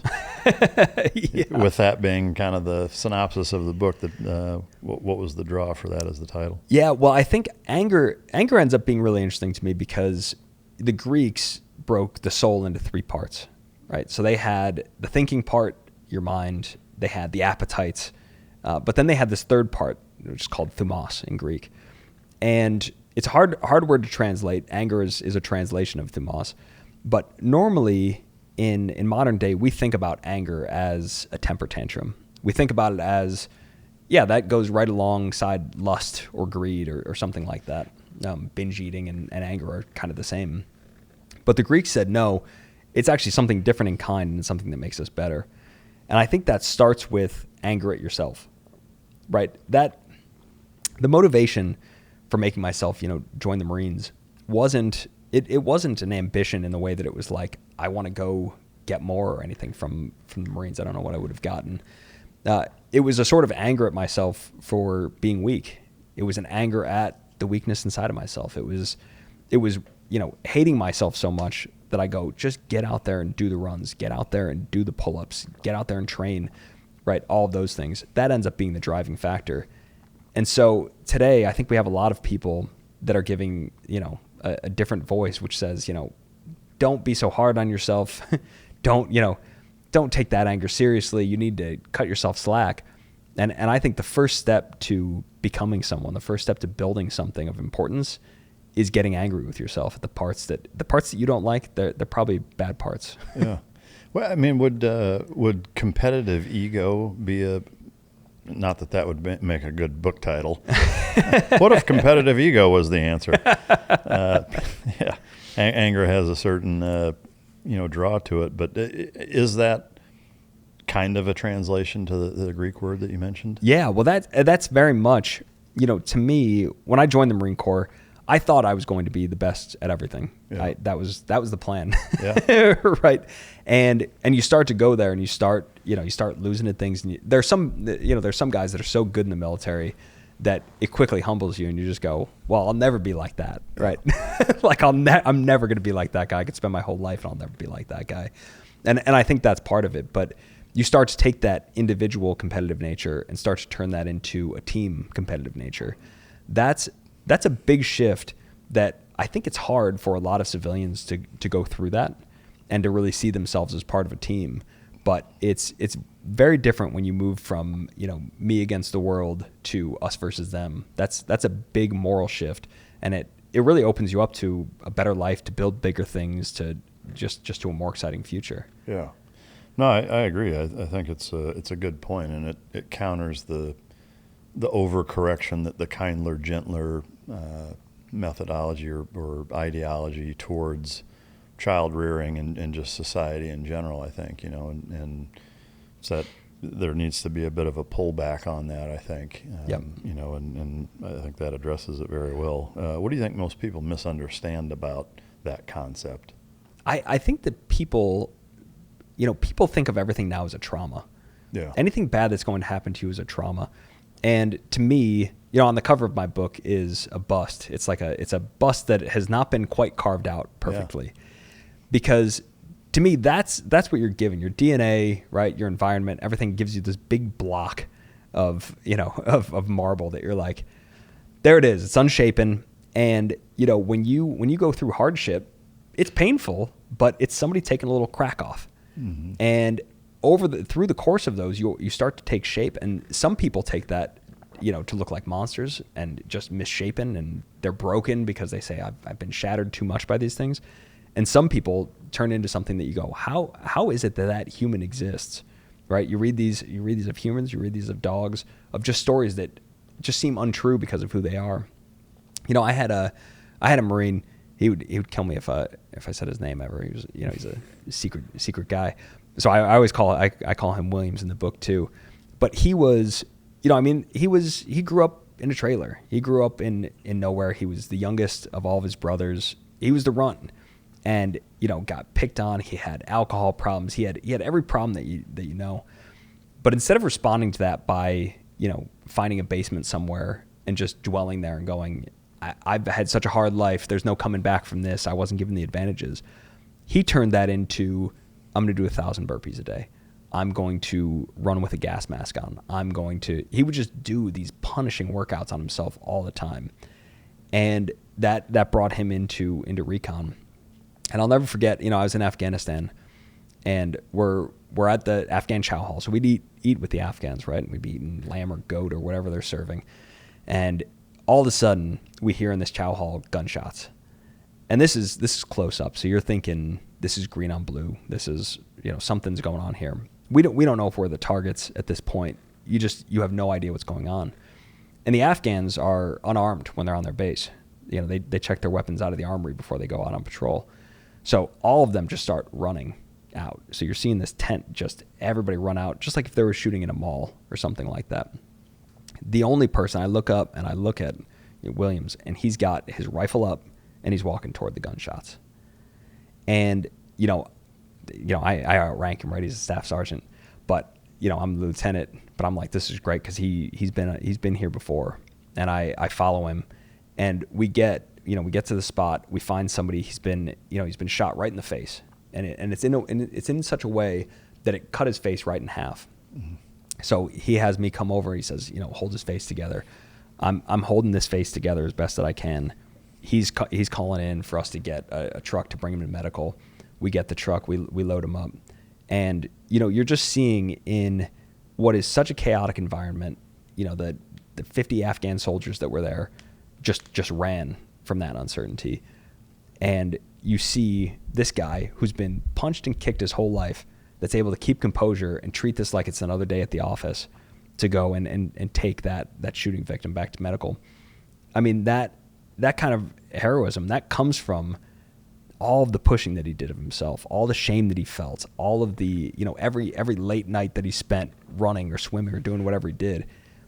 You build that kind of grit and that kind of character and courage. And so to me, that's something that we've really lost, that we don't build enough of anymore. Why do you think we've lost that? I mean, because if you think about so many writings from, pre-BC Greek and Roman era is just solid gold, and it's timeless. But yet here we are, like, it's been around forever, and we've kind of drifted away from that. Why do you think that is? I think technology is the main thing that, people look back, people love to watch Game of Thrones, right? Every now and then you get one of those shows where people go like, if I went back there, I'd be chopping people's heads off. They like to think, yes, back then force and strength were virtues, but they go, what do we need that for today? What does it matter if Mark Zuckerberg is jacked or has tiny biceps? It doesn't matter, Yeah. Right?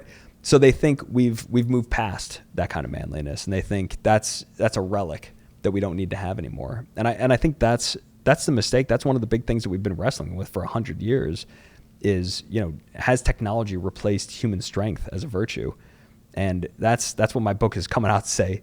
No, yeah. Simply no. Yeah, I agree 100%. I think that's why, kind of hinging off the technology piece, the enormous draw nowadays to like Spartan races and, yes. Crazy CrossFit competitions and people paying to put former military guys, put them through a Hell Week kind of scenario is that, that is the human condition strives for, not just purpose, but for, overcoming adversity and defeating a challenge that was daunting and you need those experiences, or I think a lot of people find themselves thinking like, what's the point? Yep. And that's where, these huge waves statistically of depression and poor mental health come from, I think, is such a lack of those things. I am curious, do you talk about it in the book, or can you speak to how you kind of walk that line of using ego and kind of internal anger and being hard on yourself to motivate you, but not allowing it to consume you where it further makes you spiral even further down? Like, how do you negotiate that with yourself? Yeah. Well, I think that's where it becomes really helpful to have a framework of yourself in different parts. So I love that, right? Socrates says you've got these three parts. It's the appetites. For me, I'm a big binge eater, right? Really? I'll eat all the worst crap on the planet, and I'll stay up, I'll be doing it. I mean, hopefully somebody else has this feeling, but you're like sitting there eating Oreos at night. Everybody else is in bed, and you're like hating yourself as you're doing it. You're putting them in your mouth, going, I shouldn't be doing this, right? And, you do that regularly? I'm getting better at it. I'm getting better at not doing it. You read the book over and over. Yeah, but it is, for me. I mean, I do this all the time. I was one time, so I got right when I got done with an infantry officer course. Right, which is a hard course to go through, and you're eating MREs if you're eating anything. It's one of those courses.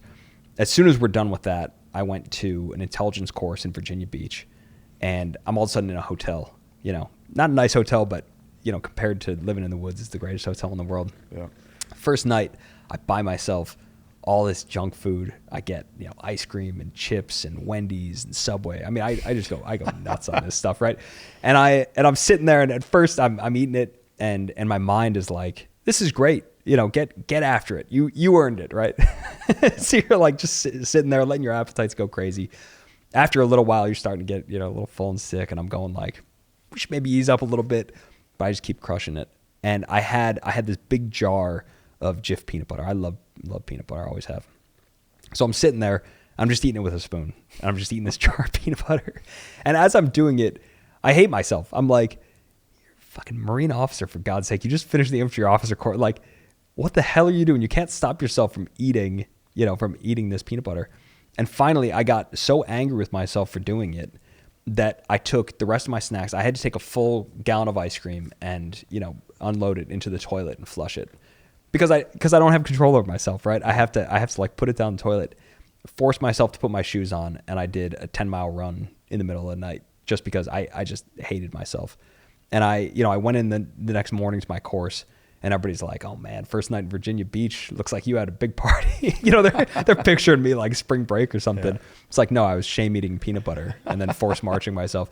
But that's what it takes, is being able to say, I do have these different parts, and some of them may run wild and do terrible, embarrassing things. It's kind of not me. It's about controlling that.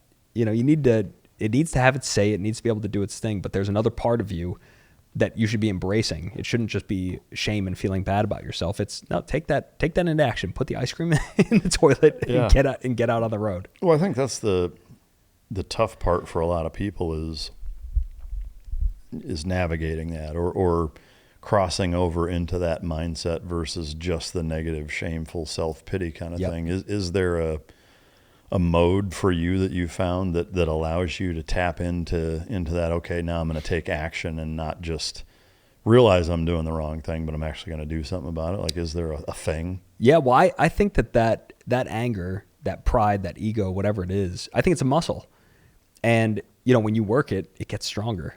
So you start to, you go from having to use willpower, you got, jelly beans around you or something you want to go eat, and you're like, oh, this is killing me. I want to go do it, but I can't, and I'm so shameful for wanting them. But then you get this part of you that's proud of what you can have around you without going into it. And you start going, that's for other people. Yeah. Right. That was the mindset that I started to take as a Marine.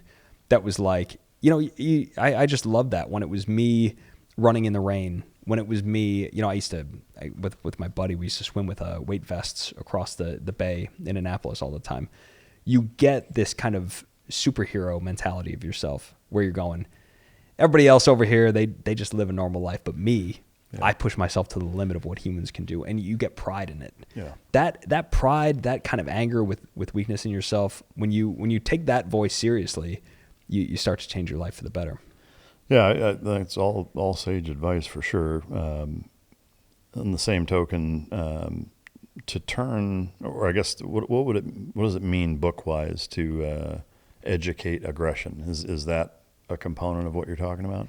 Yeah, well, I think as you do that, right, as you start to turn that anger on yourself, you can start to figure out how to do that out in the world in a better way. So for me, like when we were doing that at Cobalt, that was, we had another time, we had all these robots out there, probably 200 robots out at the time or something like that, right? And the robots weren't doing what they were supposed to. They're supposed to all be finding all these booby traps that security directors have made it. I want to see if a door is open. I want to see if an intruder's in. And we all kind of knew that the robots didn't do it, but we didn't test it. And finally, a customer tested us and showed us just how bad we were doing. It was under 5% of the things that we said that we were getting, we were actually finding. And I was at home in Ohio. I was visiting with my dad, and I was talking to him about it when these results came in. And I was like, I'm so pissed, because I'm so pissed at myself for letting the product be this bad. I'm going out there and selling this thing, and this thing doesn't work. And I'm so angry at it. And my dad starts going, well, why didn't you go and why haven't you talked to the engineers about this? And I go, because we're failing in so many different parts. It's like everybody's getting a B-, and in the aggregate, it's an F. And that's what's going on at most organizations. There's not one terrible group that's failing. It's all these small failures that get added up. And, but I was so pissed at myself for that I put together this whole strategy of what does each section need to do to move from a B- to an A+. And, and went and worked on that with my leadership team, presented that to the company. And I said, within 3 months, we're going to do the same tests. We're going to go around with booby traps, and we're going to get over 80%. And, my company didn't think it was possible. Lots of engineers pulled me aside, said this is why it's not possible. But we just pushed that organization. Within 3 months, we did have 80%. And after that, we started doing it better and better until we had 95%. And that became our main marketing tool, right? As we went up and got hundreds more robots out. That was what we told security directors, is like, we catch 95%. Here's how we do the tests. Here's how you can see it. and some would go 95. I thought it was supposed to be 100. And I was like, what's your security guard catch? You want me to booby trap? And they were like, no, that's pretty good. But I think that's, to me, that's a central example of how this anger and aggression can start to move through an organization to make it better. It's, that's what a startup is looking at what you could be and being embarrassed and ashamed of what you're not. Yeah. And I think that speaks volumes to the power of positive thinking and goal setting and affirmations. And I mean, those three things get thrown around a lot, I think, but they're for good reason in that they are effective. Same with, visualization. Like, it makes a huge difference. Huge. I am curious that in our society, I don't know if you talk about this in the book or not, but when young men growing into adult men are taught, albeit almost forced, to suppress their anger and emotion that way. Do you talk about that in the book and how that's kind of turned into an epidemic? Yeah. Well, this to me, I mean, it's just obvious in anybody's living example that when you don't have moments of acute anger, you have chronic resentment. And that's what we've turned into. We've turned into this ironic, cynical culture that resents everything around them because we've gone, it's not worth fighting for. I don't think there's anything that I could fight and win and make things better. And so you really get people just living in this bitterness. I think you find a lot of guys like this, especially, that are, school, they feel like it's been rigged against them, the deck stacked against them. And I think in many ways that's true. They think that jobs, it's just gotten so much harder to find a job. It's gotten so much harder to find a woman. It's gotten so much harder to find all of these things that their response is just to go, I quit. Screw it. I'm taking my ball. I'm going home. And that to me is where you go, no, I'm not saying, I don't think the job interview process is great, right? I couldn't get a job out as a Marine captain. I thought I was a pretty good candidate for a job, couldn't get one. I get all of the anger that goes to it, but you've got to take that out on yourself and go, what could I build? What could I make with this? And as you do that, anybody that goes through these things, you're right, it all gets thrown around a lot. But when you actually work it, it's incredible how much your life gets better. I mean, 10 years ago, our lives looked nothing like what they do today in my family. Yeah. I feel like you've already kind of summarized it, but I'll ask anyway, what does healthy masculine aggression look like? That is very much the accountability aspect is, I think a lot of times people hear accountability and they think of people going and saying it was my fault. Yeah. That's me's not, that's not that hard to get over. That's, you're kind of putting the bar on the floor. Accountability is, getting pissed at yourself. Well, doing something about it. Do it. Yeah. Get so angry with yourself that you say, I've got to change what I'm doing here. I've got to actually go. There's got to be material evidence in a new direction that I've done something. Yeah. The book obviously draws a lot from ancient philosophy, I assume stemming from your time at St. John's. Is there any other draw from kind of the ancient Stoic Marcus Aurelius type of philosophy that's in the book that you haven't mentioned? Well, I've looked a lot at the Bible, and Moses, David, Jesus in particular. But Moses was really interesting to me. I studied him over the years that I was in the Marine Corps, and he kind of went. I think Moses gets turned into a kind of cartoon when you're a kid. He parts the Red Sea. You kind of have these like big cartoonish moments. But when you read that closely, when you read Exodus closely, I mean, Moses is an incredible leader and goes through a lot of the same problems that I think I was going through. Of he doesn't call, he's getting all of the people out of Egypt. He doesn't call them his people, right, until the end, until the very end. And it's actually, he says the point at which he started to feel that people were his was in the golden calf scenario. So that's where, God says, you're not going to worship anything, that's not me. He leaves and the people start worshiping this golden calf, right? So they have this false idol that they're all going after. And Moses comes back and he's very angry. God is very angry. But God tells him at that moment, if you want, we can get rid of all these people and I'll give you a new people to take to the promised land. And Moses decides not to. So for all the time he talks about them as those people, them, right? Those are all the words that he uses. that's when he finally starts to call them us and we. He starts to use those as the pronouns. And I think that's to me is what you have to overcome as a leader. Is there is this part of you these are other people, these aren't my people. You know, that full integration from me into a team, into a teammate, that's the critical jump as a leader that you need to get into. And I think that's an incredible one that Moses really shows how that process goes, and it's not a fast one. Yeah.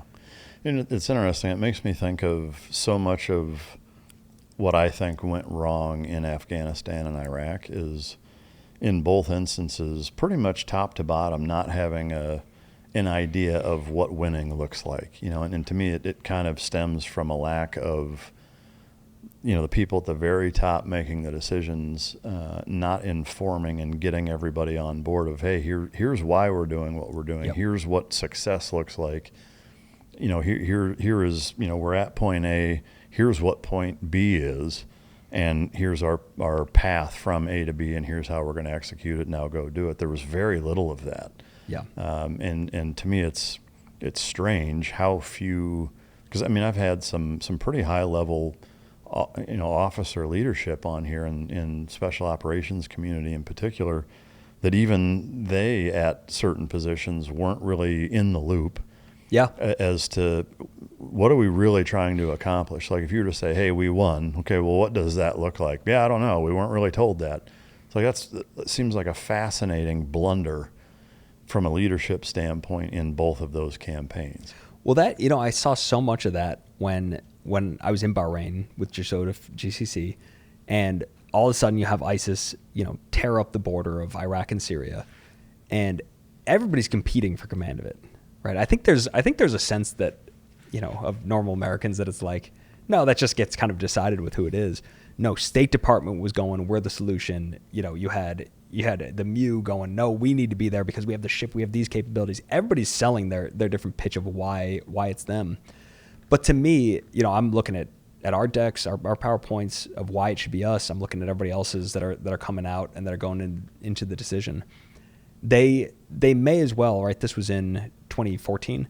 They may as well have been, you know, reused decks from 2004. Yeah. Like they looked just like, we're going to go nation build. We're going to go all of these same things that I'm like, does anybody still think these were a good idea? I mean, those were just central. They were like, this is what we do in this kind of situation. So even though it was a failed case, they were like, of course that's what we do. There was just kind of a merging on that. And that's the kind of leadership that you need to break through, or else you invite all of this cynicism and resentment because it's just reactive. Yeah. It's not responsive. It's just going and doing what we do in these kinds of situations instead of selling the idea is hard, and it takes reselling over and over again. Yeah. It reminds me of the story, and maybe this is a stretch, but of the common day woman that cuts the ends off the ham before she cooks it. Have you heard that story? No. You know, so like a young daughter is asking her mom, like, hey, Mom, why do you cut the ends off the ham before you bake it? She's like, well, that's how your grandma taught me how to do it. Huh. I asked the grandma, you know, hey, why did you cut the ends off the ham? Well, it's because my mom, you know, that's how she taught me. Asked the great grandma, why do you cut? Well, it's because the only pan I had wouldn't fit a full-size ham, so I had to cut the ends off of it. 3 generations later, they're still cutting the ends off the ham and don't even know why they're doing it. It's like half our military is that way. It's like, well, no, when we go into country, this is what we do, and I don't know why we do it. It's just how we've always done it. The greatest, you know, they did this experiment with apes. Yeah. Yeah, I've seen that. And they had them with the showers, so they would have it they would put a ladder in there. Anytime the ape tries to climb up, they'd have a banana on the ceiling. Anytime the ape tries to climb the ladder to get the banana, the showers go off. Yeah. And so they'd all run away. They all hated it. But then they'd add a new ape, and he would try to climb the ladder, and they'd all beat on him for doing it. Then they'd slowly change out every single one of the apes, and they stopped the sprinklers from going off. The apes don't know that. Yeah. But even though these have never experienced the shower going off, if one of them tried to climb the ladder, all the rest of them would beat on that ape. Yeah. Monkey see, monkey do, right? Monkey see, monkey do. That is what so much of our strategy looks like. I know it. What do you think the difference between being dangerous and useful is, and how fine of a line is that? I think that's just a difference of situation. Yeah. Right. Yeah. Dangerous is useful in the right situation, and that's where I'm always looking at war, and I think a lot of people think that because I'm selling robots to go and fight wars that I love war, or that I love killing, that I'm like, or that you want wars to break out. Let's go break out all over the place. And to me, it's no, you don't want that at all, right? Just being a veteran, veterans are so much better on this point of going, why are we going? It better be a really good reason why we're going over there. And when you're doing that, right, we've got everything from punching somebody in the face to a nuclear bomb. You want as much of that spectrum in between filled out as possible. And that is where you want these tools. But that is in the right situation where you need to be stopping somebody from what they're doing. Yeah. Being dangerous is being useful in that situation. And that's where it becomes a virtue. If you go out and murder somebody, if there's a gang-related violence, that is not virtuous. If, you kill somebody who is breaking into your house to kill your family, that is virtuous. And that's an amount of judgment that we don't see a lot of people dividing up. Yeah. Well, yeah, on the robots thing, one thing that it made me think of, just as kind of almost a devil's advocate question or approach, is the Gatling gun. Mm-hmm. From the way I understand it, maybe my recollection of that point in history is incorrect, but my understanding of it is that it was developed to basically make people say, whoa, this is too dangerous, like, let's just stop fighting. Maybe I'm oversimplifying it, but is there any part of kind of concern in that way, and that the moral intent of implementing robotics and humanoids to take the brunt off of humans is that it could escalate into even worse travesty that way? Yeah, it certainly could. And I think that's why we need policymakers to be looking after all this stuff. We need to really look at the employment of all this technology. But I do think that autonomy it's something new in warfare. You don't see almost anything new in warfare, right? You can go back to Sun Tzu and almost everything's the same. Autonomy it's not a new principle, but it's such a new capability that it unlocks new moral discussions about what we should be doing and how we should be fighting.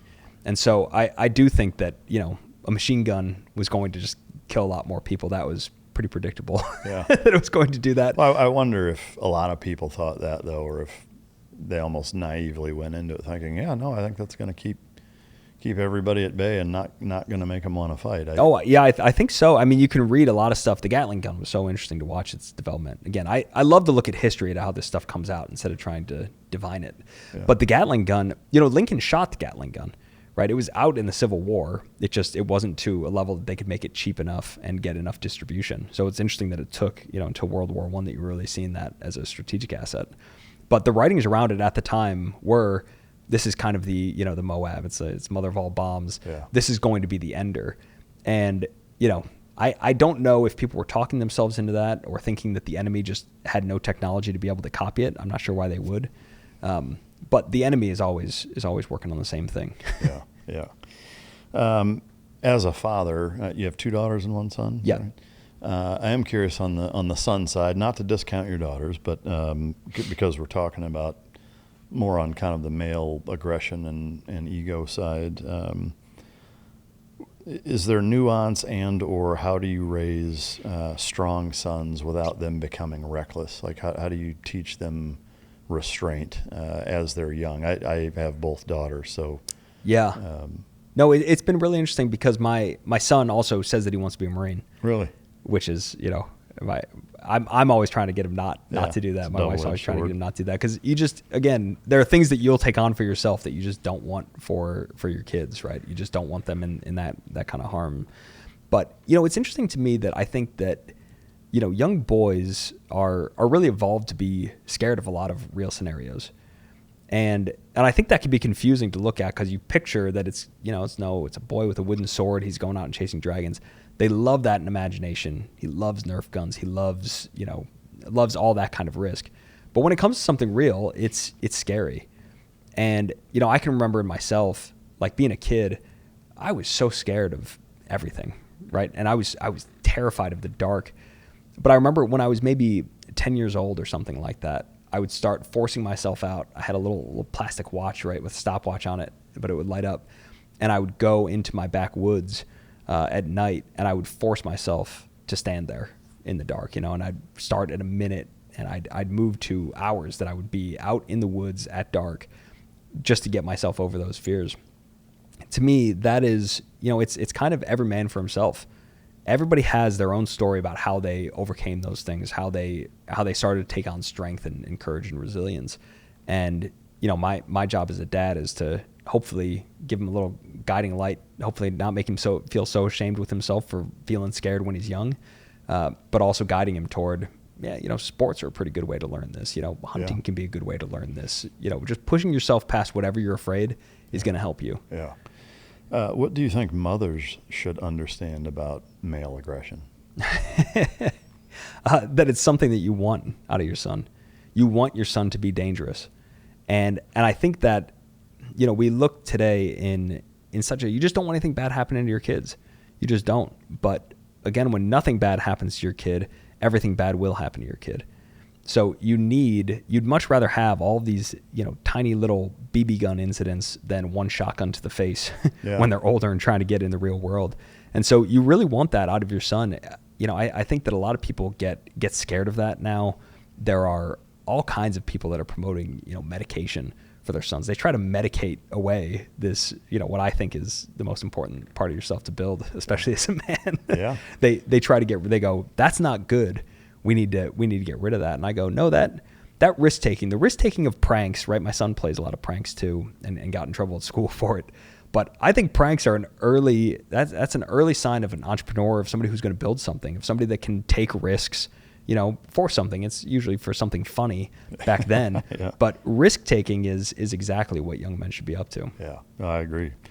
Male versus female aggression, workplace, traditional marital roles, etc. Do you have a position on it? I think that women are much more tapped into their anger naturally than men are. We're seeing a thumbs up over there.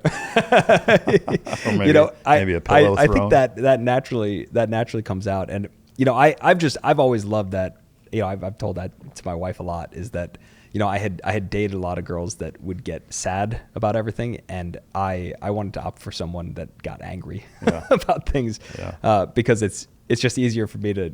It's just an easy thing to respect. You go, you're right. She's right most of the time that she's angry with something. I'm like, yeah, I should probably give in on that. Yeah. But that's where I think for women. I mean, I'm a very big believer in Strong Fathers, Strong Daughters. It's a great book on this, but. It so much of that in daughters comes down to the father's love of them, and not basing it on their looks, not basing it on intelligence or any one trait, but really just showing them that love of going like, I love you for being uniquely you. I think it's amazing what that turns women into. Yeah, I could not agree more. Why do you think so many men today feel like they have no purpose or no mission? Because they probably don't, right? I mean, I hear people around Silicon Valley say this all the time. They're like, oh, I've got imposter syndrome bad. And I tell them, no, that's because you're an imposter. There's no syndrome. Like, you have no product that's doing anything fraud for anybody. Congratulations. And you've raised a lot of money. That is an imposter. That is definitionally an imposter.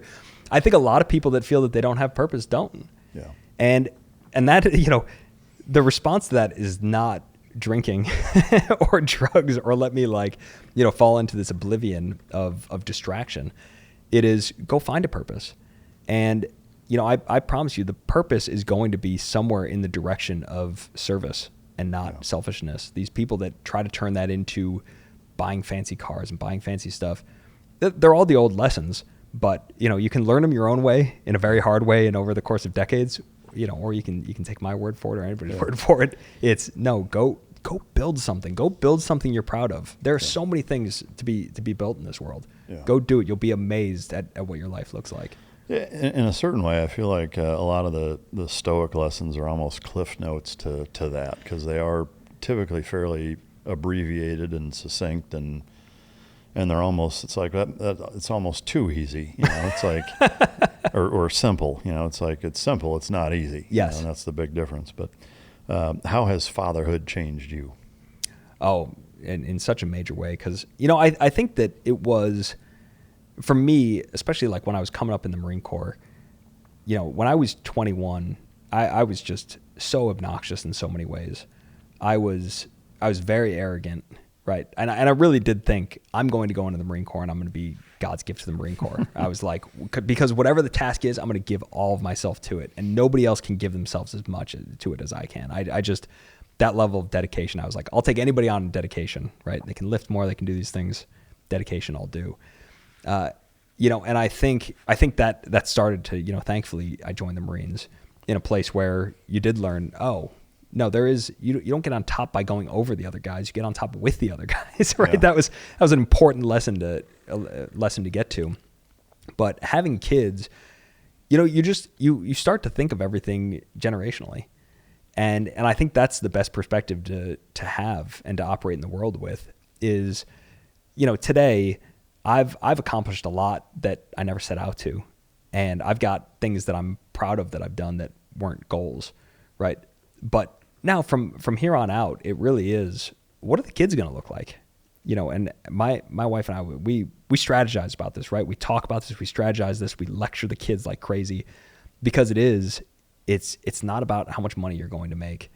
It's really what is your life's purpose? What is your marriage going to look like, right? What are your kids going to look like? What's raising your kids going to look like? What goes on in the generations of this family? And that becomes a much bigger problem than success. Success is not that tough, really. If you have the right principles and you actually work, right? Not tell people that you work or post that you work, but actually work. Yeah. You good things happen to you. Yeah. But those things of marriage and family, they're forever difficult. They're just the forever challenges of humans, but they're also the things that we're most proud of. Yeah. Man, that's great stuff. Your book includes the framing of a letter to your son. Can you tell us a little bit about that? Yeah. So I had, originally this book started as my journal in Afghanistan. I love to journal. I love to write through things. That's how I think. Writing is thinking. And so I kind of started with that. And for a long time, I'd worked on this book, and then I wasn't able to sell it anywhere. I was selling it under different titles, right? And I just couldn't sell the thing. And I decided, all right, well, that didn't get off. That's okay. I'm always ready to scrap a project. I love quitting things. But I was like, I'm going to reframe this. And I wrote a letter to my son about it, and I wrote a letter to my daughters about it. And I kind of packed it away and thought, when they're 18, 20, somewhere in there, I'm going to give them this letter that I wrote with this book. And hopefully it's 4 hours that can help change their life. It's 4 hours that can give them a framework that'll give them an edge. And, as things happen, I ended up meeting a book agent who, read my book and was like, it should be called What If Anger's the Answer? And suddenly we went back to publishers with that title, and we all of a sudden had a bidding war over the book. So I went, all right, well, I don't know anything about marketing. That's fine.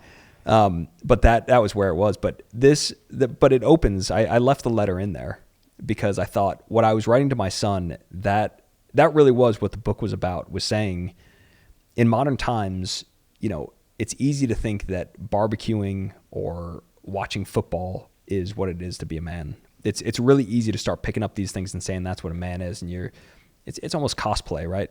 Of like, that's what manliness is, versus doing these things of the hard work of taking on a risk, of shaping yourself, of honing aggression. Those challenges, they were around 2,000 years ago. They're going to be around 2,000 years from now. That really needs to be the thrust of your life, and that felt like the right framing of the book was, I'm going to keep that in there for any young men that are out there that are looking to make sense of what all this is. Yeah. Welcome into the exact same advice that I would give my son. Yeah, I think it's solid gold material for sure, and there needs to be more material like that out there. What do you want your kids to understand about both strength and responsibility? Well, so my kids are, born into a very different life than my wife and I were born into, yeah. Right? So we didn't have a lot of money. And it wasn't even something my family sought. We weren't trying to get money. My dad was always trying to get peace. That was number one, was he wanted peace in the house, and he was with us all the time. I mean, we had a very, very tight family and a very fun family life because of it. My kids now, because of the way that all this turned out, my kids are rich kids through and through, and they, if we decide to leave them the money, they'll never have to worry about money. Their kids will never need to worry about money. It's almost an interesting sci-fi story of what that does to a kid. Because you go, this thing that shaped so much of our lives is having to figure out how to survive. We're going to remove that as as a constraint, and you start to wonder, well, if you don't have that kind of suffering, how are you going to develop virtue? And I think our big response to that has been responsibility. Is more is expected of you, right? Like you started life on third base. Right, it's not a home run when you get batted in. Like you've still got to go out there and do even more now, because God has given you so many resources. Like and I don't know why God has set my kids up to have so many resources, but I'm going to trust that it's my job, it's my wife's job to tell them, you need to use those for good. You need to use those of the good of the world.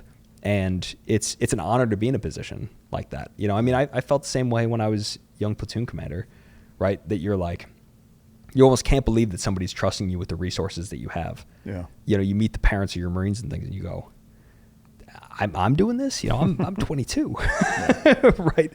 But that's kind of what it is. That's what my kids are coming up in, is us talking to them about that a lot. About like, what are you going to do with it? And it's on you. God's trusting you with this. He didn't trust me with that. Yeah. He's trusting you with that. So you better do good. Yeah, that's great. Is there a mistake that you've made with your kids that you would correct if you could? Oh man, that's a good question. That's one you don't like to fess up to yourself. Yeah. I know. any kind of mistakes that you have. I think if there was something that I could have pushed sooner, it would have been more just solid outdoors time for the kids. I really do think that nature is the best teacher, and it's been harder in California where we are to find that kind of time for just uninterrupted, wild kid play. And we live in a place with a big canyon. So we have, you can hear the coyotes at night. You can, there are rattlesnakes all over there, mountain lions. My son catches snakes, like big snakes, often, and then loses them in the house. Right. But like that kind of stuff, to me, that's going to really be critical to them. And, I'm afraid that we spent too many years in bubble wrap of apartments at Harvard and in San Francisco and things like that. How old are they, if you don't mind my asking? 7, 8, 9. Yeah. Well, it's a close window. Yeah.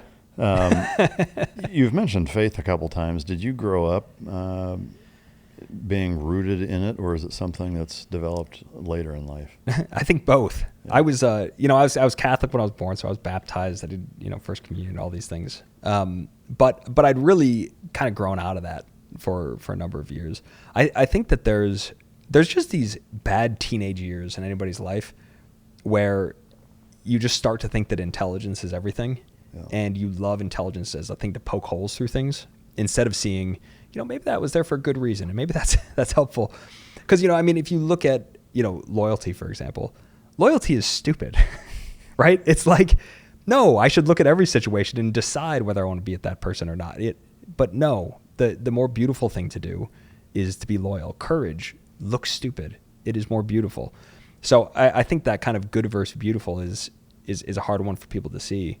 But I got reintroduced to that in college. We read the entire Bible, and that was back when I was translating Greek. So Gospel of John. I was translating Gospel of John, was one of the study groups that I was in. Oh wow! Right, but that was where I stopped. I stopped taking this sort of pragmatic, like I say, a cartoonish view of the Bible and going like, oh yeah, he walked on water, and I started going, what's helpful here and what's wise, and I was just pretty blown away when you read the Bible as closely as I was reading Plato's Republic. It came so alive to me that I went, immediately I was like, well, there's no way you can discount this book. It belongs on the shelf, of course, on the top shelf. And that, as I joined the Marines, A lot of the leaders that really were the ones that I looked up to the most end up being strong Christians. And you start going, I think there's causation there. For sure there is. I mean, I've had that same experience almost strangely enough on this show. Is that over the years, because similarly I grew up not Catholic but Lutheran, and a lot of similarities with the kind of upbringing of children within the scope of that denomination, but fell away from it for a number of years early on in the military, and then kind of almost ironically, I would say even drifted further away with kids, because my perspective on, if we're all God's children, the free will thing always tripped me up. And it was even worse with children, because it's like, okay, well, now that I am a father, like there's zero chance I'm giving my kids carte blanche free will. Like I'll let them make mistakes, but there's still a somewhat of a safety net. Like if there's a ball peen hammer in somebody's hands, like I'm not letting it get swung. That's all I'm saying. But it was on this show over the course of 8+ years now, where kind of similarly, there's been intermittently different guests on the show that there's just something different about them, that was unmistakable, but very, very difficult to put my finger on or try to define or explain. And in every single case, every one of them was deeply rooted, to the point where they lived their entire life through the lens of Scripture kind of being the driving force behind their decision-making process. And it just it completely changed how I looked at it, in a very inspiring way. But I think it's so easy today to become a narcissist. Yeah. And there's so much marketing everywhere. When you leave your house just to go to the store, on the way you're seeing advertisements everywhere. Even in the way that things are set up in a store as an advertisement, right? Everybody's trying to convince you you're empty, you have problems, but Coca-Cola is going to fix it. Yeah. Right? Everybody is playing off of that. Yeah. And I think that's where you get these people that do have more rooting in God, that start to see, of course there's a bigger picture that we're all part of. Of course there is. Yeah. And taking the time to meditate on that and what's my place in it, and maybe I'm not, as smart as I think I am in navigating this thing. Yeah. That's where you really need to get to start saying, I have some surrender to this. Right. And I think that's where, the beginning of wisdom really comes. Yeah. And I think, going back to the strength aspect from a masculine male side, is that it's almost an irony, or it's something that I think, maybe discourages young men from it at first or at certain times, is the power in surrender. Yeah. And it's a hard thing, I think, for a lot of young men to grasp, but once you do, it seems obvious afterwards, which is strange. But I hated that aspect of it so much. And I felt almost this kind of victim mentality in the church growing up, that it was like, oh, I surrender, I feel smart, but I'm not, I'm all wrong. And, I ended up my best friend all from college on, he died just a couple of years ago, but he really got so rooted in the Catholic faith. And that was something new for him. He ended up having, 8 kids before he died, he and his wife. And to see the way that he became a father much before I did. And to see how he really, surrendered himself to his wife, surrendered himself to, his kids and to the church. I just saw firsthand, I was like, this is what strength looks like. Yeah. That's in that situation. I didn't want a family where I was like, my way or the highway, I know what's going on. That wasn't the right look. He really knew, no, they're men and women have it right in some, and they're going to see it way before I do. And he just had this great ability to give himself to that. Yeah. And I think having that example for me went such a long way when you get to see how rich that family grew. Yeah. Yeah. The real world impact is unmistakable for sure. Man, it's powerful. I appreciate you sharing that.